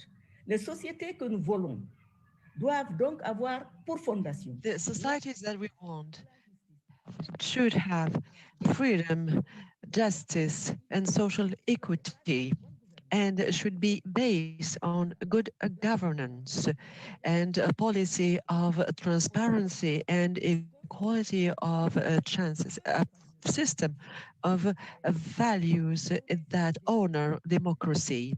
To raise the challenge, we need to focus on education. Education is key. We share a common destiny. We can master it only if we face it together. And today, ICESCO is giving us this opportunity. Je remercie donc le directeur général de m'avoir donné cette... I'd like to thank Mr. Director General for having given me this opportunity. Thank you to your staff for the excellent work. And my last word, my colleagues at the Ministry of Education, may God encourage you, because your work is the hardest and the most difficult. So you need an adequate budget in order to ensure access to education. And the words of Mr. Director General should be heard, and I am confident that we all will join this mission of His Excellency. Thank you. Thank you. Thank you, Your Excellency, Mrs. Aisha Badialo, for this message. Excellent, as usual, inspiring. You have inspired all participants and our guests, and you focused on three main issues. Education means values. Societies we want need to be based on values such as social cohesion, peace, democracy, political ethics, and governance.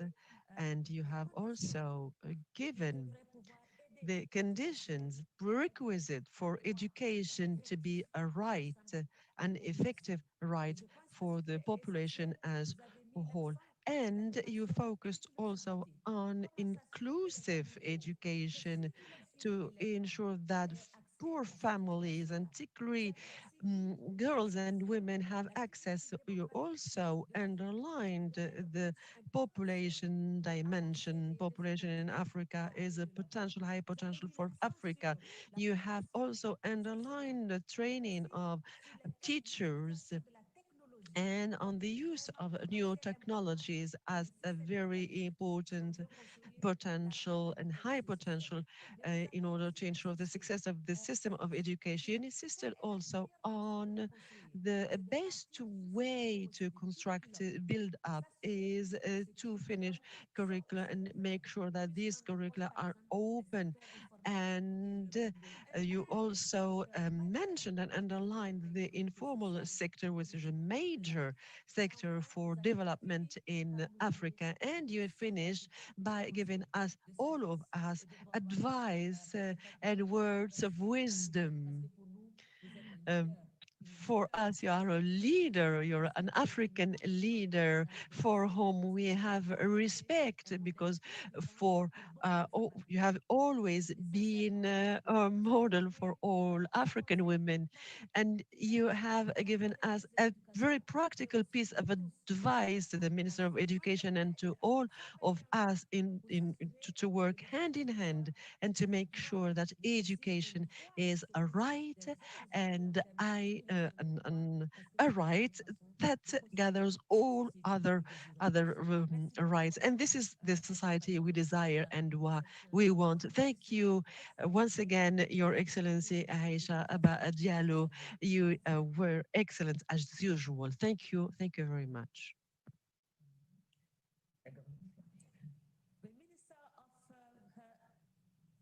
Her Excellency, the Minister of Gambia, are you here? Mrs. Chloe? I am ready, thank you. Yes. I'm here. Welcome, my dear. Sorry to be joining you late. I had another meeting at the National Assembly of the Gambia. Oh, I understand. You're welcome. Thank you for very busy, extremely busy today.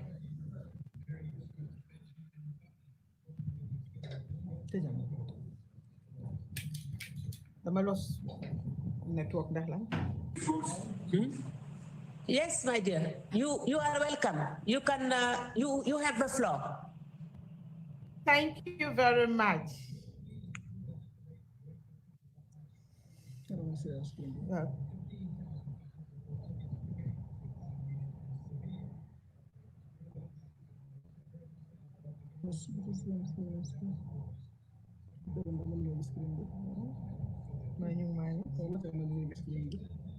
Can you see me? Am I being seen? Yes. Can you see my screen? Absolutely. You're welcome. Thank you very much. Thank you very much. It's my pleasure to be joining this meeting. I was looking forward to joining, but the only reason that I'm coming in late is that I've been very, very busy since morning. And I was at the National Assembly to address some issues. Nonetheless, I'm very happy to be joining you now. And I'm going to be taking you through the policies and mechanisms for ensuring equitable, inclusive, quality education for all. Your Excellencies, all other protocols observed, I will now take you through my presentation on this very important topic for this very important meeting on the societies that we want to see. 258 million children and adolescents youth are presently out of school, and this is according to the UNESCO 2019 report. 1 out of every 6 to 17 years old are excluded from school and will be excluded from school in 2020. And 40% of children worldwide will fail to complete secondary education. And even those who are now enrolled will not acquire basic education. Relevance of quality, inclusive education for all. Education, as we know, is a panacea for sustainable development. And it's one of the most important tools to change one's life. And good quality education changes the lives of individuals and provides stability in life. It also helps one to develop knowledge, skills, personality, mental, and moral and physical abilities. It increases the capacity of individuals to produce, grow, and innovate, as well as guarantees full enjoyment of human rights as fundamental to achieving sustainable goals. Education for all will ensure that children have access to basic education of good quality by creating the right environment in schools and in basic education programs in which children are both able and enabled to learn. You may note, ladies and gentlemen, your excellencies, that Article 29 on the aims of education advocates for education to allow children reach their fullest potentials in terms of cognitive, emotional, and creative capacities. UNESCO Convention Against Discrimination in Education of 1960. The Convention on the Elimination of All Forms of Discrimination of Women, the CEDAW of 1979, and other key international human rights and treaties also emphasize the prohibition of the active elimination of discrimination. Still on relevance of quality education, schools offer structured and routine peer group contact, friendship, support, and safety, as well as provide feeding programs in many places, which are sometimes the only source of nutritious meal that these children will receive. And we are told right now that 234 million children are not benefiting from school meals around the world. When students feel connected to their schools as a caring and community, they are less likely to engage in risky behaviors such as smoking, drinking, drug use, and early sexual initiation, and they even perform better in schools academically. Inclusive education also helps to accommodate all children, regardless of their physical, intellectual, social, emotional, linguistic, or other conditions. It also creates an opportunity for children with diverse abilities and from diverse backgrounds to have interest or to have their needs met by creating child-centered pedagogy capable of successfully educating all children. Challenges and barriers to attaining inclusive quality education. In the Gambia, the main barriers to participation and retention in education are a mix of family and school-based factors encompassing issues of affordability, accessibility, and family and cultural circumstances. Food security can also be a barrier. Poverty has adverse and social economic circumstances. Vulnerability, and this is about children who are affected by war, armed conflicts, terrorism, and displacement, most likely not to attend school.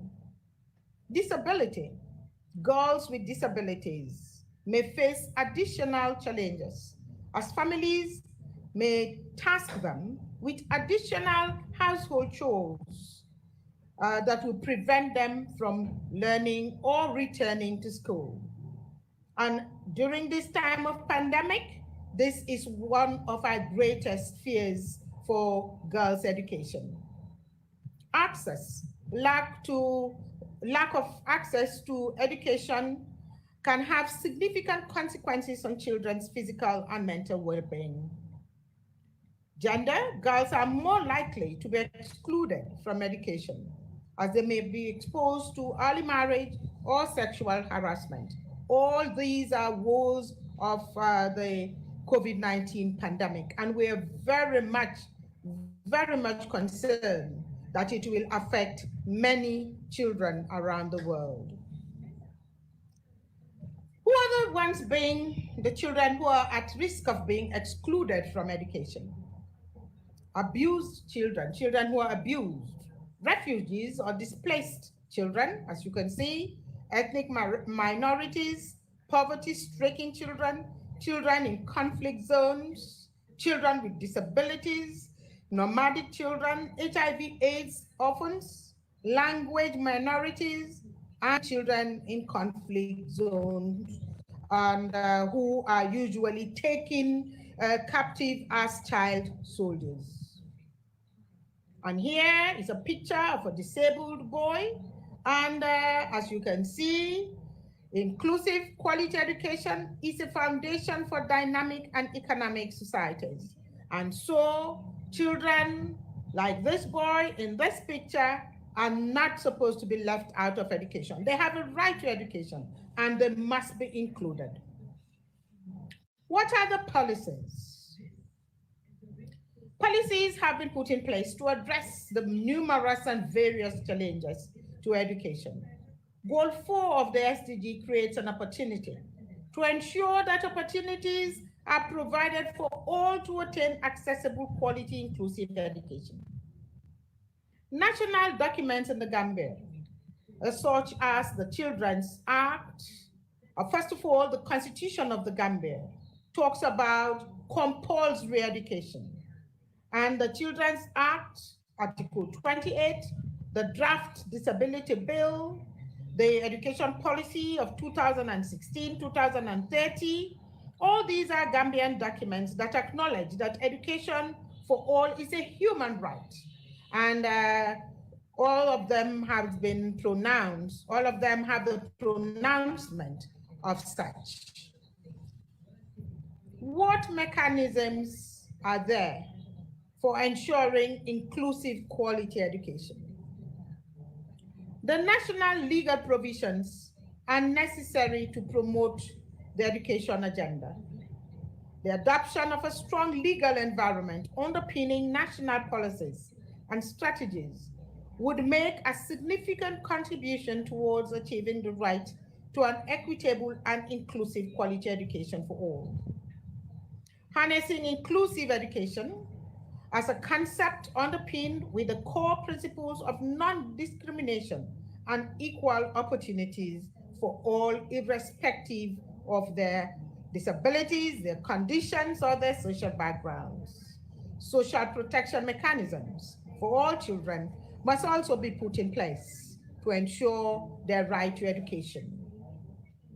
Special emphasis should be placed on states' legal obligations to guarantee government accountability and transparency, and to ensure that normative frameworks translate into concrete actions and effectively supports efforts towards attaining the SDG 4 and its corresponding targets. What is the Ministry of Basic and Secondary Education, the Gambia's strategy in attaining quality inclusive education?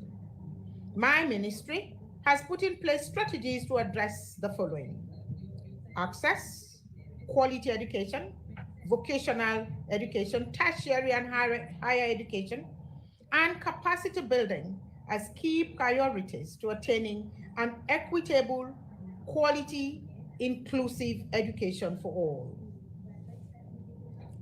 What's our journey so far? Enrollment increase has been registered for all educational levels from 2016 to 2020, with an average growth rate of 7.1%. The GER, the gross enrollment ratio, has also increased between 2016, the commencement of the new education policy, and this moment, 2020, and gender parity has been attained from 2017 to 2020. There's been expanded opportunities and access for out-of-school children through support to Majalis and out-of-school children in one of the most difficult and remote areas of the country, and this is in Region 5. MOPS's journey towards the attainment of equitable, inclusive, quality education still. We hope to improve the quality of teaching and learning through the curriculum. Enhancing access through expansion of the network of basic education and early childhood development classrooms, and provision of feeding to students. school feeding to students. Creation of a special needs education. We have created a special needs education unit, and this is put in place to make sure that strategies for the inclusion of students with special needs are mainstreamed in our schools. There is tuition-free education in the Gambia, from ECD to the basic education level right up to the senior secondary level. Majority of teachers have gone through initial teacher training, while many have been trained in special needs education for inclusion. Distance to school has been reduced, and many more communities are now involved in school-related activities. We have reduced distance from school from 3 kilometers to 1.5 to 2, not more than 2 kilometers, for all children to be able to have access to education. The way forward. MAPSI, which is the Ministry of Basic and Secondary Education in the Gambia, will strive to consolidate gains made in the achievement of an accessible, equitable, inclusive, quality education by regularly making reviews to take into consideration emerging issues to make the sector more inclusive to attain the sustainable development goals. In conclusion, MAPSI reiterates its firm commitment to the attainment of an equitable, inclusive, quality education for all its students, as enshrined in the 2016-2030 National Education Policy and other legal, international and legal frameworks. Thank you so much. I thank you all for your very kind attention, and thank you for inviting me to share my thoughts on the topic of discussion today. Thank you. Thank you so much, Excellency, Madam the Minister of Gambia. It's a wonderful sharing, and we are really happy to listen your challenges, but also how you are moving forward in education and public, free, and inclusive education in Gambia. Thank you so much. Thank you very much. I think we have already finished the first session, and we will give the floor to Mrs. Bai for the second session. Please. Thank you so much, my dear colleague Kumba and distinguished colleague and panelists. Après avoir écouté les perspectives des After listening to the different points of view of policy strategies that shared with us some very important information on the role of education in a polyvalent society. Now we'll be giving the floor to Professor Daniel Kara.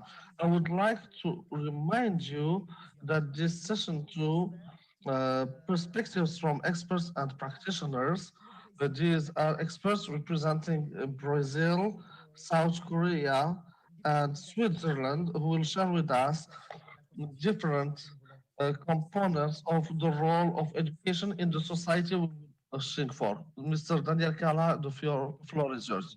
Thank you very much for your kindness of the organizers of this event,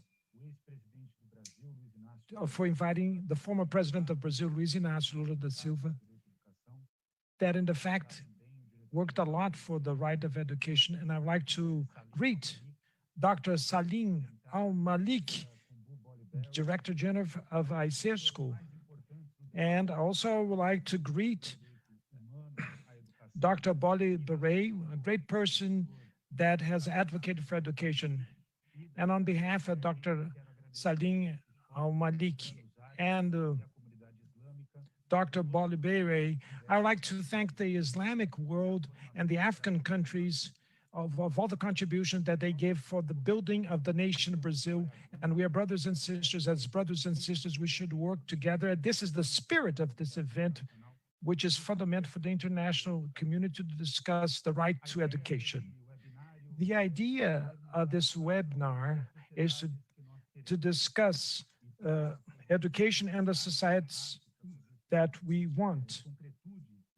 And to make this debate more concrete, we need to discuss the relationship between education and economy, and to discuss the relationship between the economy and education. In this moment, we cannot exempt ourselves to discuss education and then economy from the COVID-19 pandemic's perspective that represents the worst crisis that we ever had in our generation in public health. To make an analysis between the relationship between pandemics and its impact on the economy and the education, we have to analyze cases. I can't bring here the Brazilian case, which is quite representative of Brazil. Brazil is the 9th largest economy of the world, and is seen as that's the latest data that we have available in 2018. We are 200 million citizens, men and women, that are Brazilian citizens, and 51 million students of basic education. That is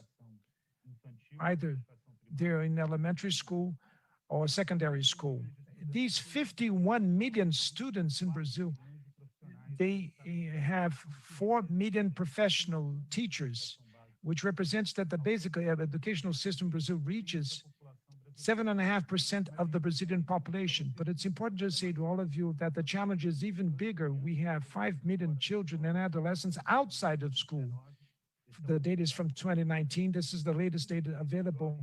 11 million youngsters and adults that are illiterate, 30 million Brazilians in a situation of functional illiteracy, which means that 30 million Brazilians are considered literate, but they do not have the capability to read and interpret texts and to make basic operations for mathematics.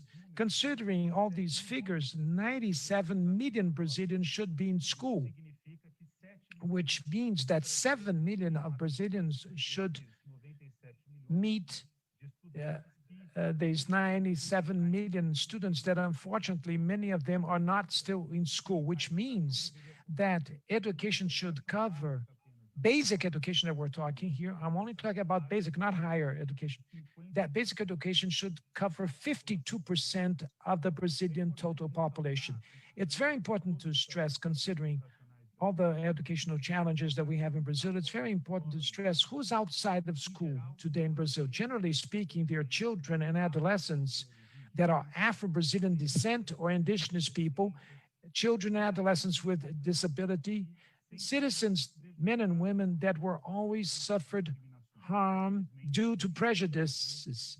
Unfortunately, Brazil is one of the countries that is most unequal in the world, or the highest country in the world in inequality. Although all these challenges that we face, in 2014, thanks to the influence of civil society and for the national campaign for the right to education that is recognized internationally as the Brazilian campaign for the right to education that we work with, we managed to approve the National Educational Plan. The National Educational Plan that was passed, Dr. Al-Malik, just for you to have an idea, sir, it resulted in a demand of a share of 10% of the GDP of Brazil to be invested in public education. It means that 10% of all the Brazilian wealth should be invested in public education. That is to say, the economic priority in Brazil would be the investment in education and educating its people. Although this decision was made, and this is a decision that I believe is a great example for the role. But 2016, 2 years after the National Plan for Education was approved, Brazil faced a coup d'etat, a coup that overthrows President Dilma Rousseff. And as a result of this coup, this parliamentary coup, that we have the enactment of an amendment of the Constitution that was denounced by the international community, and especially by the rapporteur of human rights in education, by Dr. Bali Baray, because our this amendment to the Constitution said that for 20 years, there would be a cap to spend or invest in money, public budget in education and healthcare, which really matters to the Brazilian people. That is to say, Brazil established in the words and in the analysis of important figures, even from the IMF, the most insensitive economic policy in the world. In 2016, I had a meeting with Gordon Brown, the former prime ministers at the UN, in a previous discussion to the General Assembly of the United Nations. And the director of the Education Commission of the United Nations considered that that policy, that economic policy, was the one that went most against basic education that he haven't heard before. And concretely speaking, due to the scenario that we are facing under this Amendment 95 to the Constitution that was happened in 2016, we have a total lack of priority to the right to education and healthcare in Brazil. Concretely, when the pandemic arrives in our country, our unified national health system, they were not prepared to confront the situation of the pandemics in such a way that Brazil today is the world leader of death tolls by COVID by 100 to 1,000 inhabitants. There's a huge pressure, unjustifiable, from the economic sectors and from the Bolsonaro government to take the kids back to school, which will put the risk, it will cause a life risk of 55 million Brazilians, kids that would go back to school, and that would be dangerous. Brazil is the synthesis of what the world is facing vis-a-vis the pandemics, education, and economy, basically because the right to education is submitted to the decisions of economic nature, especially those related to the financial markets. Education should not be submitted or submissed to economic issues. If we take here as a reference the teachings from Paulo Freire, the main educator of the 20th century, Florestan Fernandes, our sociologist, the main sociologist of Latin America, Nício Teixeira, the greatest educator in the history of Brazil, together with Paulo Freire and Florestan Fernandes, José Martim, Pedro Varela, Jean-Jacques Rousseau, Erasmo, all these educational thinkers, all of them that worked on the pedagogical issue, they would say that education is the appropriation of culture. And what is culture? Culture is everything that men and women developed so that they can live in society: science, sports, culture, arts. These are all values, religion, everything is culture. So the appropriation of culture is one of human actions that is one of the most important ones that are essentially human.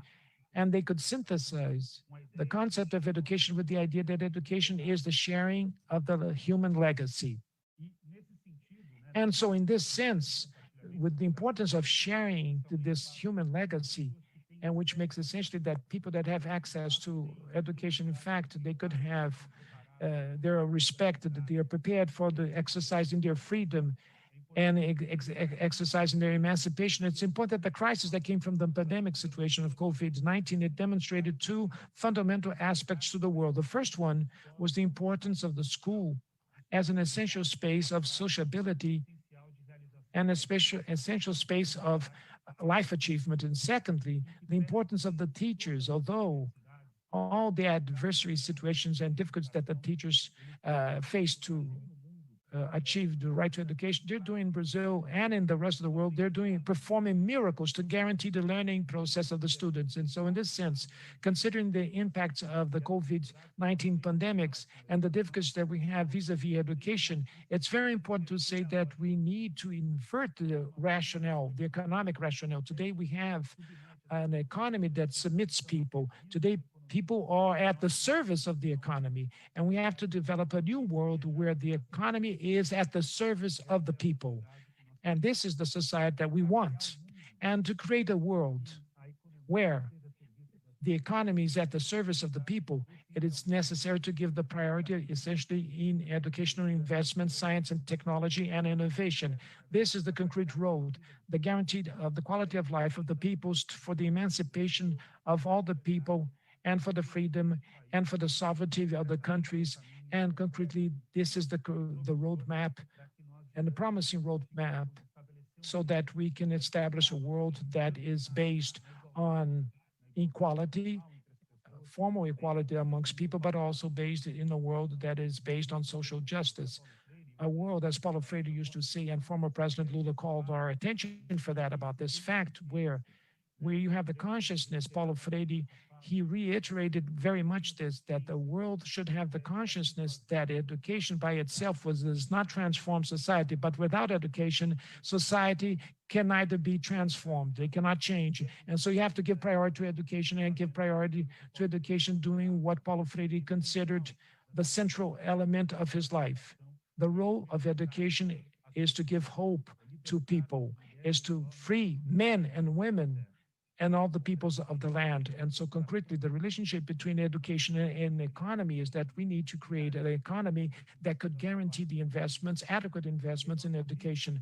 The best news that I could bring to all of you is that although all the difficulties, the Brazilian civil society has approved some days ago an amendment to the Constitution until the year 2026, although all the adversities that we face and difficulties that are being posed by a government that does not pay attention to care with education, we managed to establish a constitutional amendment that will distribute more than 30 billion reais to the right on the education of children, adolescents, and the youth of Brazil. That is to say, the work of the Brazilian civil society has brought good aspects, although we have a very dark government in office today. So this is the message that I wanted to convey. The right to education cannot be in the hands of the instability of politicians and government. It has to be a concrete commitment for all the international community, as it is determined this important event from ICESCO and all the mandate that my sister Boliberi has in the defense of education as the rapporteur for the right to education of the United Nations. Thank you very much. It's a great pleasure to be here once again to say so, to be attending this event, and this event representing the national campaign in Brazil to the right to education. Thank you very much. Thank you so much, Professor Kara. Your message is very strong. Education has to be the hope for humanities. Et ces mots nous ramènent à... Obrigado, sir. We have exchange talking about human justice and human legacy, the role of culture, and culture has to play a role in building society. We also remember the experience with a lot of efforts that were done. However, some major steps are still to be done to reach the targeted objectives. Thank you, Professor Kara. Now we'll be listening to Mrs. Delia Mahmoud. She is in charge of the NGO Grand Paix, who plays a very important role in bringing peace to school and to the education system. Mrs. Delia, the floor is yours. Thank you very much. Dear honorable participants, I'm personally motivated by the topic, the societies we want, and its relevance for education policy. Indeed, the very essence of Graines de Paix is to transform education policies and refocus teaching from basic instruction to student self-realization, i.e. student fulfillment. Why? Because this is the foremost means to bring about an appeased, more appreciable world. I won't say much about the context, which I think you all know, but I would like to say this, that teachers are increasingly ill-adapted to the paradigm shift that is going on right now. Teachers are nevertheless stuck having to do school programs that do not respond to the needs of their students for self-esteem, consideration, healthy growth, belongingness, and a sense of purpose. Nor are teachers trained to manage such emotional needs. This leads them to becoming increasingly frustrated.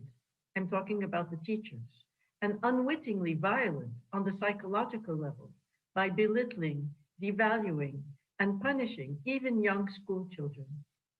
The child's right to education, thereby, becomes meaningless if it leads to contravening the child's right to be protected from all forms of violence, discrimination, and mistreatment. So we must act. What is the end goal of education, of quality education in particular?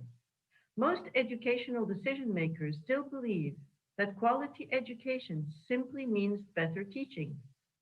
Yet already in the year 2000, UNICEF outlined that quality education is also defined by its outcomes. Outcomes, this is a quotation, outcomes that encompass knowledge, skills, and attitudes that are linked to national goals for education and positive participation in society. But please note, societal goals were not yet mentioned in this paper.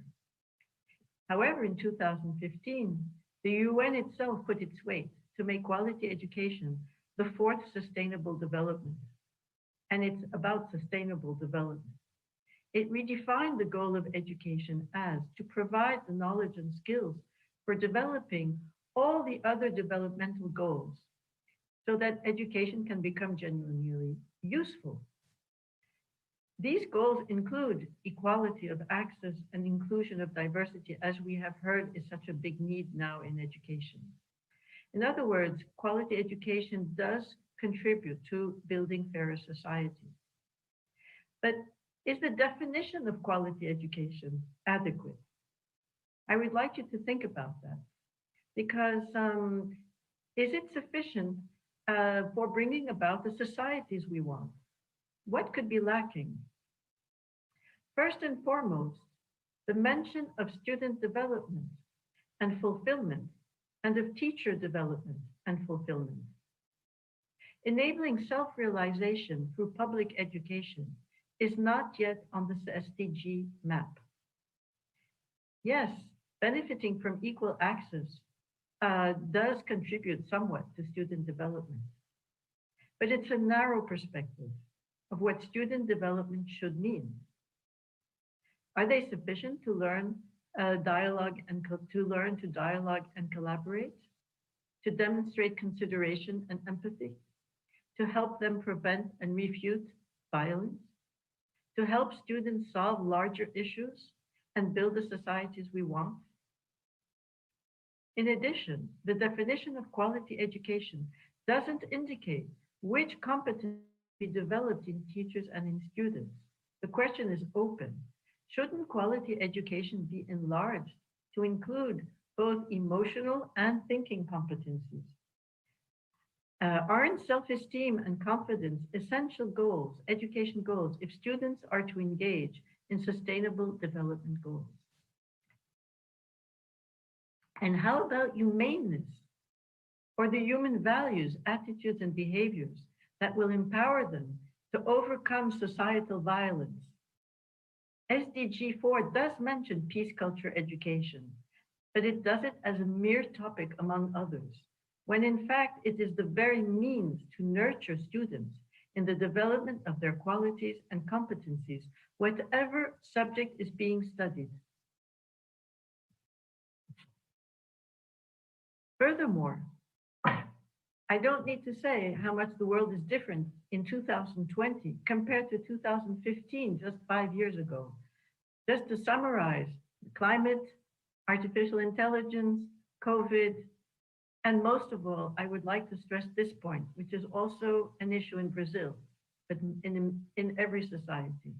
There are opinion divides between people that are close to explosive, marked by the inability of diverse views, while the geopolitical divides between the most powerful countries are becoming alarming. Instead of coming closer to the society we want, we are moving away. And so, what do we need to do? What kind of education should we be teaching, transmitting, developing, and nurturing? Let us call this full quality education, an encompassing education designed to help students and teachers develop their full potential and well-being. And so what does this encompassing mean? It means a fully inclusive education where all students are given the encouragement to develop their full potential, whatever their differences or disabilities. It means a nurturing education that strengthens their self-esteem and confidence, which is the basis. You can't study without that. Then comes the type of education. It should be experiential and not rote learning. It should stimulate emotional intelligence and stimulate all their psychosocial competencies. It also should be a questioning education that exercises the thought process. We no longer teach children to think, but children are able to think from the age of 4. Just ask them anything to do, and they will tell you, I feel that is unjust. In other words, they understand justice from the earliest of age. So questioning education is very much part of a good education, of quality education. Next, we need an empowering education that will help them use their creativity for resolving the societal issues we're talking about and for becoming the agents for transformative societal change. That requires empowering children, not letting them sit in a classroom and listen passively.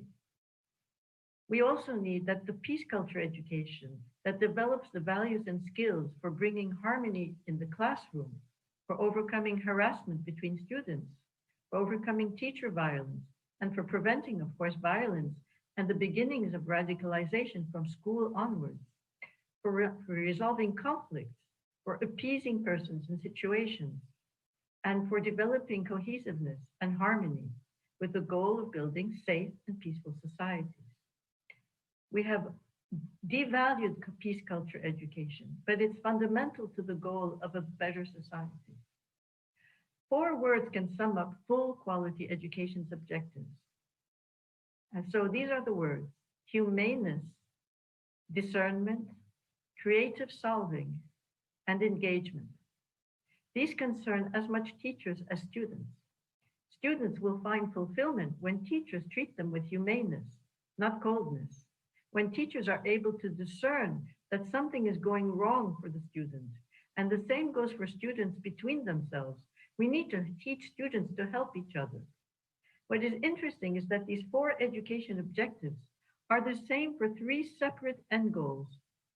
Of course, reaching fulfillment, but also preventing violence, and also to differentiate themselves from AI-powered robots.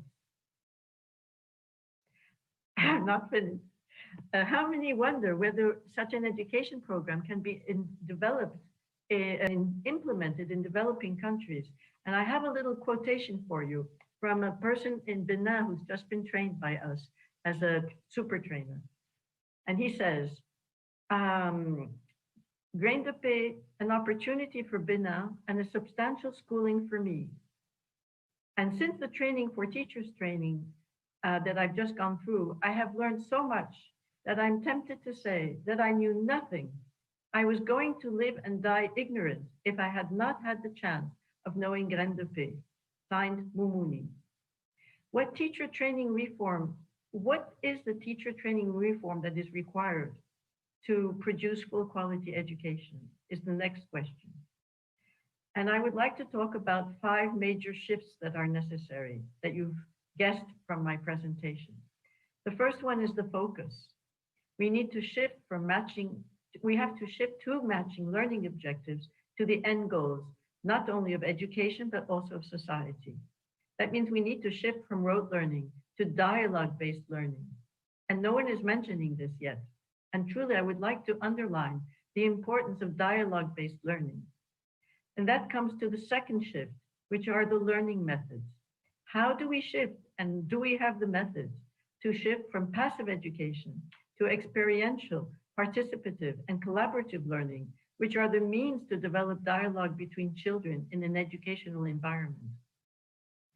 Third shift, major shift, teaching postures, shifting to attentive and focused on each student, as opposed to be concerned with one's own self as a teacher, with one's own discourse.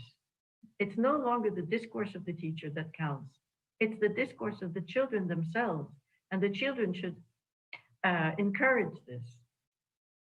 I would like to talk also about the shift in the style of authority, moving from punitive to encouraging students, and the renewed role and value of the teacher profession to reach the societies we want.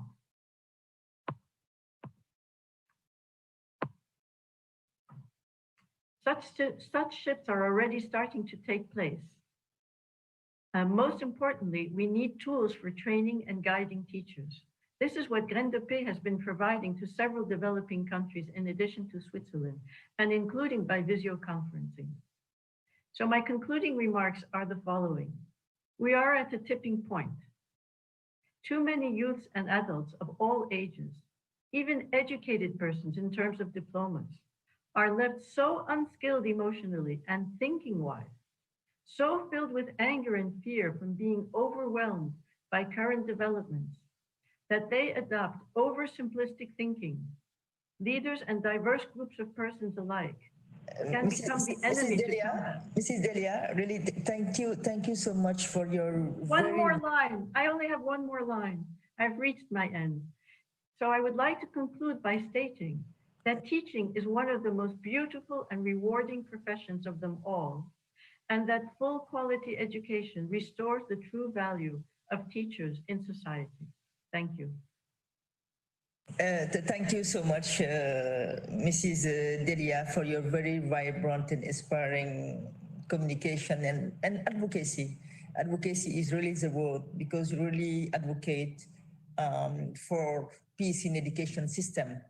And believe me, your approach really resonates with ICESCO new vision. Dr. Salim Ben Mohamed really promote peace as a strategic and wide component in ICESCO vision. La notion de paix est extrêmement importante pour l'ICESCO, puisque déjà une des valeurs de base de l'islam. This is very important for ICESCO because peace is one of the basic values of Islam. So ICESCO works a lot on issues of peace, and this is reflected in all our sectors. We have a Center for Peace in Yamoussoukro in Côte d'Ivoire since 2015. We also established a peace division within the sector of human and social sciences. And lately, the General Director, Mr. Salim El-Malik, put a Center for Inner Peace Dialogue, and this is great for ICESCO. Thank you.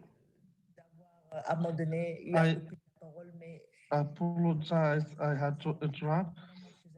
We have so many things to share, and we have important people who are with us since this morning. So being present among us today shows the importance you're giving to this topic of education and construction of peace. Now I would like to give the floor to Professor Corbiel, the chairman of Educators Without Borders in South Korea. To make your presentation within the time, knowing that we'll have the time to share. Please respect your time, and we'll have some more time to share as we're gonna publish a journal regarding this issue. Thank you, and the floor is yours.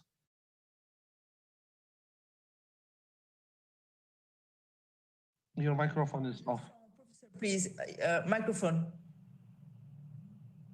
Micro, please. Micro. Your micro, please. Open your micro.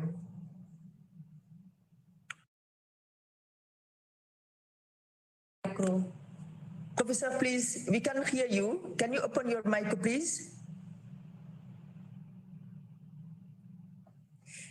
We have some issue with Professor because of microphone close. Mais nous donnons quelques petites secondes, espérant que le micro sera ouvert. Professor, please, your microphone, please. It's okay. Thank you so much. So I cannot use my PPT file now. Okay, then I make a very the summary of my presentation. Later, please, I made a 16-page long presentation for this meeting, expecting everybody can have that one, but nobody can have the PPT file. So please distribute it to other people who participate in this meeting, who are interested in my presentation. Okay, for the last 15 years, I work with the Burkina people, mostly a peasant woman, no schooling, cannot read, and only agricultural works thing. We termed the project GAPA. It's a two meaning in English and in Korean. In English, it's Global Alliance for Poverty Alleviation. It's a fight against poverty project. In Korean, GAPA means pay it back. Pay it back means Korea has been beneficiary of foreign aid while you are extremely poor, and now we overcome, and our economy is world-class power, so we can share our experience, knowledge, and fun. That means pay it back to others. It's three components within the project. One is, of course, the basic is literacy. It's so powerful. The second one is income generating skill training. The third one is microcredit. We combine three components, make a holistic approach. It's a non-formal education, but we still apply the whole person education. Three component, whole person approach, make some result, not just the result, I should say is outstanding result. 3 years to get out of illiterate, and then they placed, sit in the national exam, 80% are passed. And we provide them 30 different types of skill training. Is good for money earning. And then after literate, many peasant women want to work out their skill with the money from the microcredit, and then they do their extraordinary job. For example, the return rate of microcredit is 95%. I don't see any such a comparable case all over the world. The peasant woman got money, of course it's small money, and then using that investment for the family income, then return the rate is 95. So it's a really great project. Even more than 10 years of experience, I feel, oh, I got a solution. Solution for what? Solution getting out of poverty. With that experience, I was invited in 2015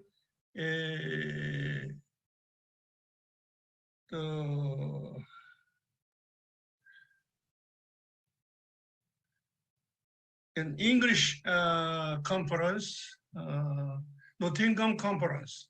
The theme of the conference is STOP, FGM. Actually, I was invited, Her Excellency, Madam Minister, Dr. Bolli. I didn't know I was there, but I present what you have done for 10 years. And then at the end of the meeting, something strange happened. Everybody is approached to me, hey, Kobil, this is solution. Yeah, it's a solution for poverty reduction. No, not that one. solution for peacemaking. For example, genocide, victim, FGM, many victims there. How can you heal them? This self-reliant, self-sustaining, empowering project can heal their wound and regain their confidence. So I was so surprised. At that time, I started to think about how can we combine our GAPA and stop FGM project altogether. When I moved to FGM, there are 3 levels, there are 3 steps. Or better, we move to steps by using their language. For a long time, for thousand years, the children, FGM, call themselves victim, many pains, lifelong trauma. And suddenly something changed. From the Nottingham meeting, I saw the former girls who cut this genital part of our body, and they start talking about survival. It's a big difference. Just 1,000 years of victim become survivor of their fighting to gain peace in my mind. So, then we better have that survival strategy. But 2 years ago, I was in UN New York meeting, UN Women meeting, and came across the photo exhibit. There, I was so surprised. There are so many beautiful African girls there. Of course, their photo. Who are they? They are the girl who refused to get hurt, to persuading their parent, daddy, mommy, I don't know how to do that. Then, okay, you are educated girl now, and I love you. If you got hurt, no FGM. At that moment, I started to call them winner. They are real winner. From my personal experience of the last few years, the 3 levels is distinct. Victim, survivor, and winner. Now I have a goal. Make girls winning the war. Winning means peace in my mind, in family, hopefully in community. Peace can come very small scale, but still peace. I'm not talking about the peace between big country. I'm talking about the family, community. So with the GAPA, getting out of poverty, make peace. How can make peace? The woman have a voice, and husband and wife rarely fight each other because they are comfortable themselves. That's peace too. In very male hierarchical community, women hardly speak up their voice, but they do with the GAPA program. And when I move, I plan to move or plan to integrate the GAPA and stop FGM program, because this is really the quality education for all. Quality what? Security first, health first, then knowledge and diploma. So this movement, this small movement, I learned a lot. If I am not spend any time here in Burkina, I didn't know anything about this health issue, security issue. So I call them little princes who refuse to be caught. You can make it. So next, I'm knocking the door of funding agents, and then I try to combine CAPA program and staff FGM program. See how can I make a small piece within the goals, per the family, a small household. Thank you very much. Thank you very much, Professor Corbett. You talk of small piece, but for us it will be small piece, but very big impact. Thank you so much for the gender component in education, in the role of education in building the society we want.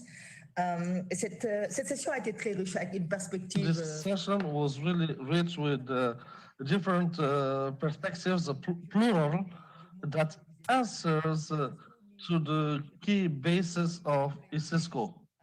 ICESCO places diversity and inclusion in the heart of its plan, a strategic plan. We have within ICESCO the experience of Switzerland as well, and the one from Brazil. So we listen to different perspectives that will allow us to see what society we want that is inclusive, multi-sectorial for development, like ICESCO likes to say. So to summarize the main points covered for the way forward in the role of education on April 30, 2020, during the coronavirus, when we were questioning the humanity, when everything was closed. A proposé ce projet de société, les sociétés que nous voulons, qui est Director General suggested the societies we want a message of hope for a better world in order to build the societies we want. The issue of peace is really important for ICESCO. We also talk of inclusive societies in order to integrate all the different actors of the society. We think of vulnerable people, we think of marginalized people, we think of women, but also we think of girls and also our friend, our brother, mind to build the society. We also talk of resilient society. Why resilient? Because the issue of building ourselves, rebuilding from crisis is something very important. Reason why, dans le plan de société que nous voulons, l'aspect in the society we want, the aspect health is extremely important. It's health, psychosocial health, emotional health, how to help societies to build themselves again. Nutrition also is very important in the well-being, how to help communities grow up in good condition without any concerns of obesity. How can we have these societies with sane human beings and populations? And this is the role of physical education. We also mean societies, sustainable societies, in relation with the 2030 agenda and the African Agenda 2063. So the different aspects and different perspectives for the societies we want are related to the role of education.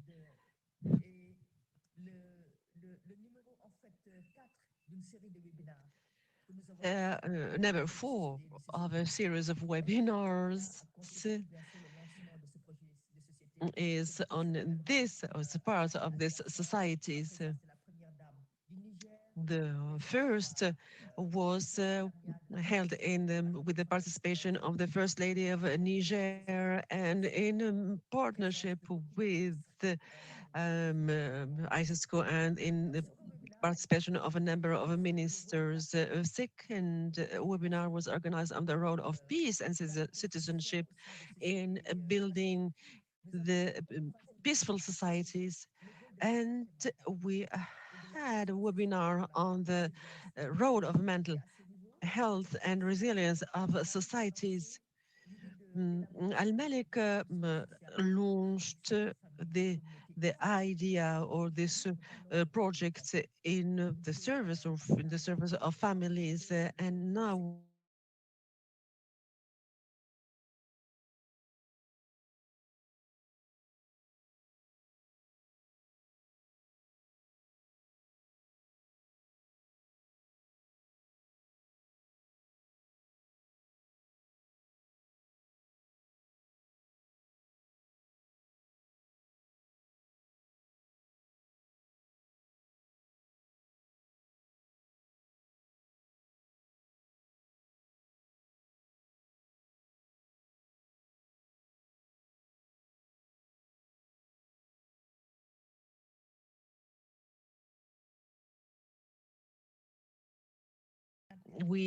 you shared with us the fantastic experience in Brazil and the establishment of societies where the approach human rights is at the basis of policies, a society where access to education, right to education is at the basis of the societies, and food for the most vulnerable populations.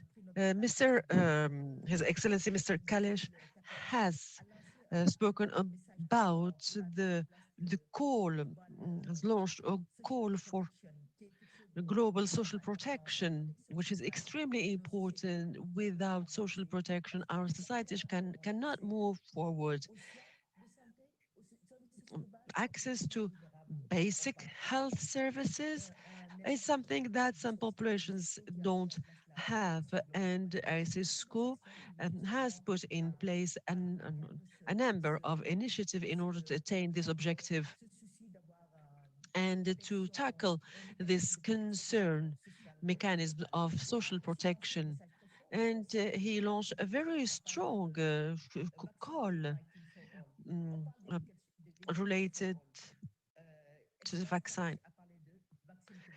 His Excellency has spoken about vaccine for all, and at this ICESCO we say the same thing, hoping that the humanity will not live or go through a ferocious human crisis.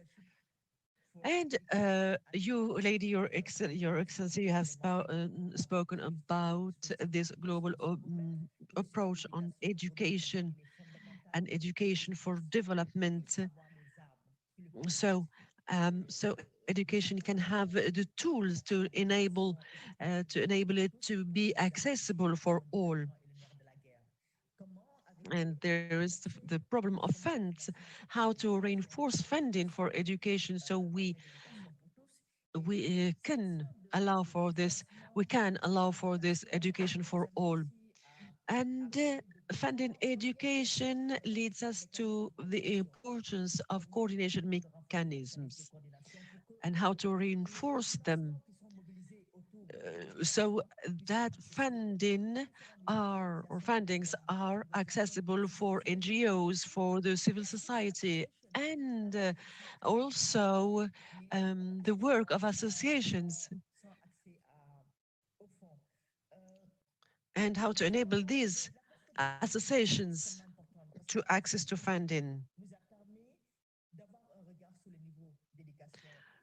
So this allowed us to have a perspective on education. Some countries had the advantage of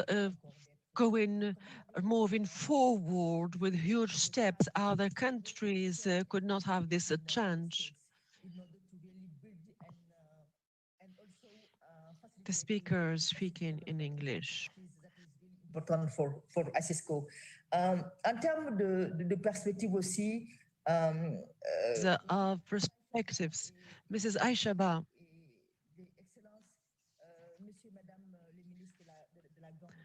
Minister and the Minister of Gambia, Pakistan, have launched a number of recommendations, and also Tunisia.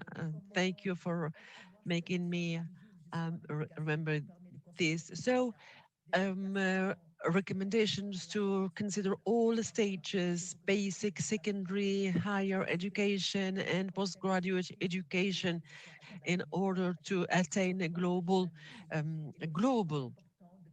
development objectives. And there's also the vocational education, vocational training, which is very important. So for next steps, we have spoken about the role of education in the societies we want and the global approaches of hope and synergy. And very shortly, we will have a webinar part of this with the participation of a number of panelists. And this on the importance of culture. When we speak education, socialization, there is also transmission of culture. And part of this sharing heritage, we organize this webinar, how to reinforce civilizations dialogue. Mr. Kalash has launched an important message when he said that education should be the weapon in order to reinforce civilizations, dialogue between civilizations, and particularly that we are living a civilizational crisis. And as I said before, the elements discussed will allow us to nourish the action plan part of this project and this mission for the societies we want, with the participation of politicians, researchers, parliament members, private sector is key. Dr. Salim likes to say that in order to fight poverty, it is important to involve all sectors. And I will quote a sentence when he said, partners, be assured every single penny. It's a call that I am launching here in terms of technical and funding projects. The force is yours. Thank you. Thank you, Amata. Thank you, Combo. Thank you, all our guests who joined us from Brazil, from Korea, from Tunisia, from Guinea, from Paris, from everywhere. And thank you for all those who are listening and participating with us. So dear Your Excellency, distinguished guest, the 3-hour talk we just had is a strong representation and a symbol of synergy of action and hope towards positive change in our world. Allow me, Excellencies and guests, to inform you that ICESCO has set up the Global Comprehensive Humanitarian Coalition to better provide social protection to the vulnerable and marginalized people. I therefore invite Global Partnership for Education, other international organizations, countries, and key partners in development to support ICESCO in its fight for education for all. Furthermore, the recommendation made by our high-level guests to move or to more integrate financing education, vulnerable children support, and peace issue into education policies and programs are a key part of the ICESCO strategic plan. Therefore, I deeply hope that in the coming months, we will meet again to officially present our common information system as a critical tool to help to achieve education goals. Let us build together the education system we want.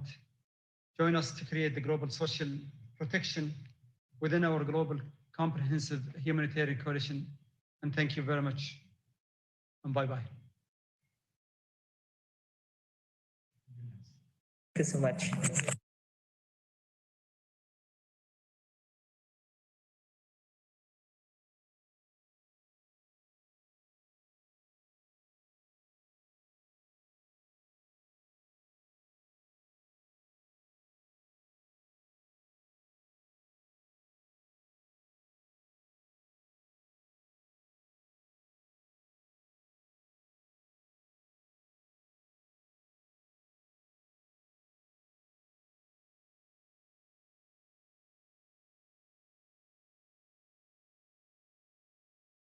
So please, if you allow me. He can hear you, Dr. Al-Malik. President Lula can hear you.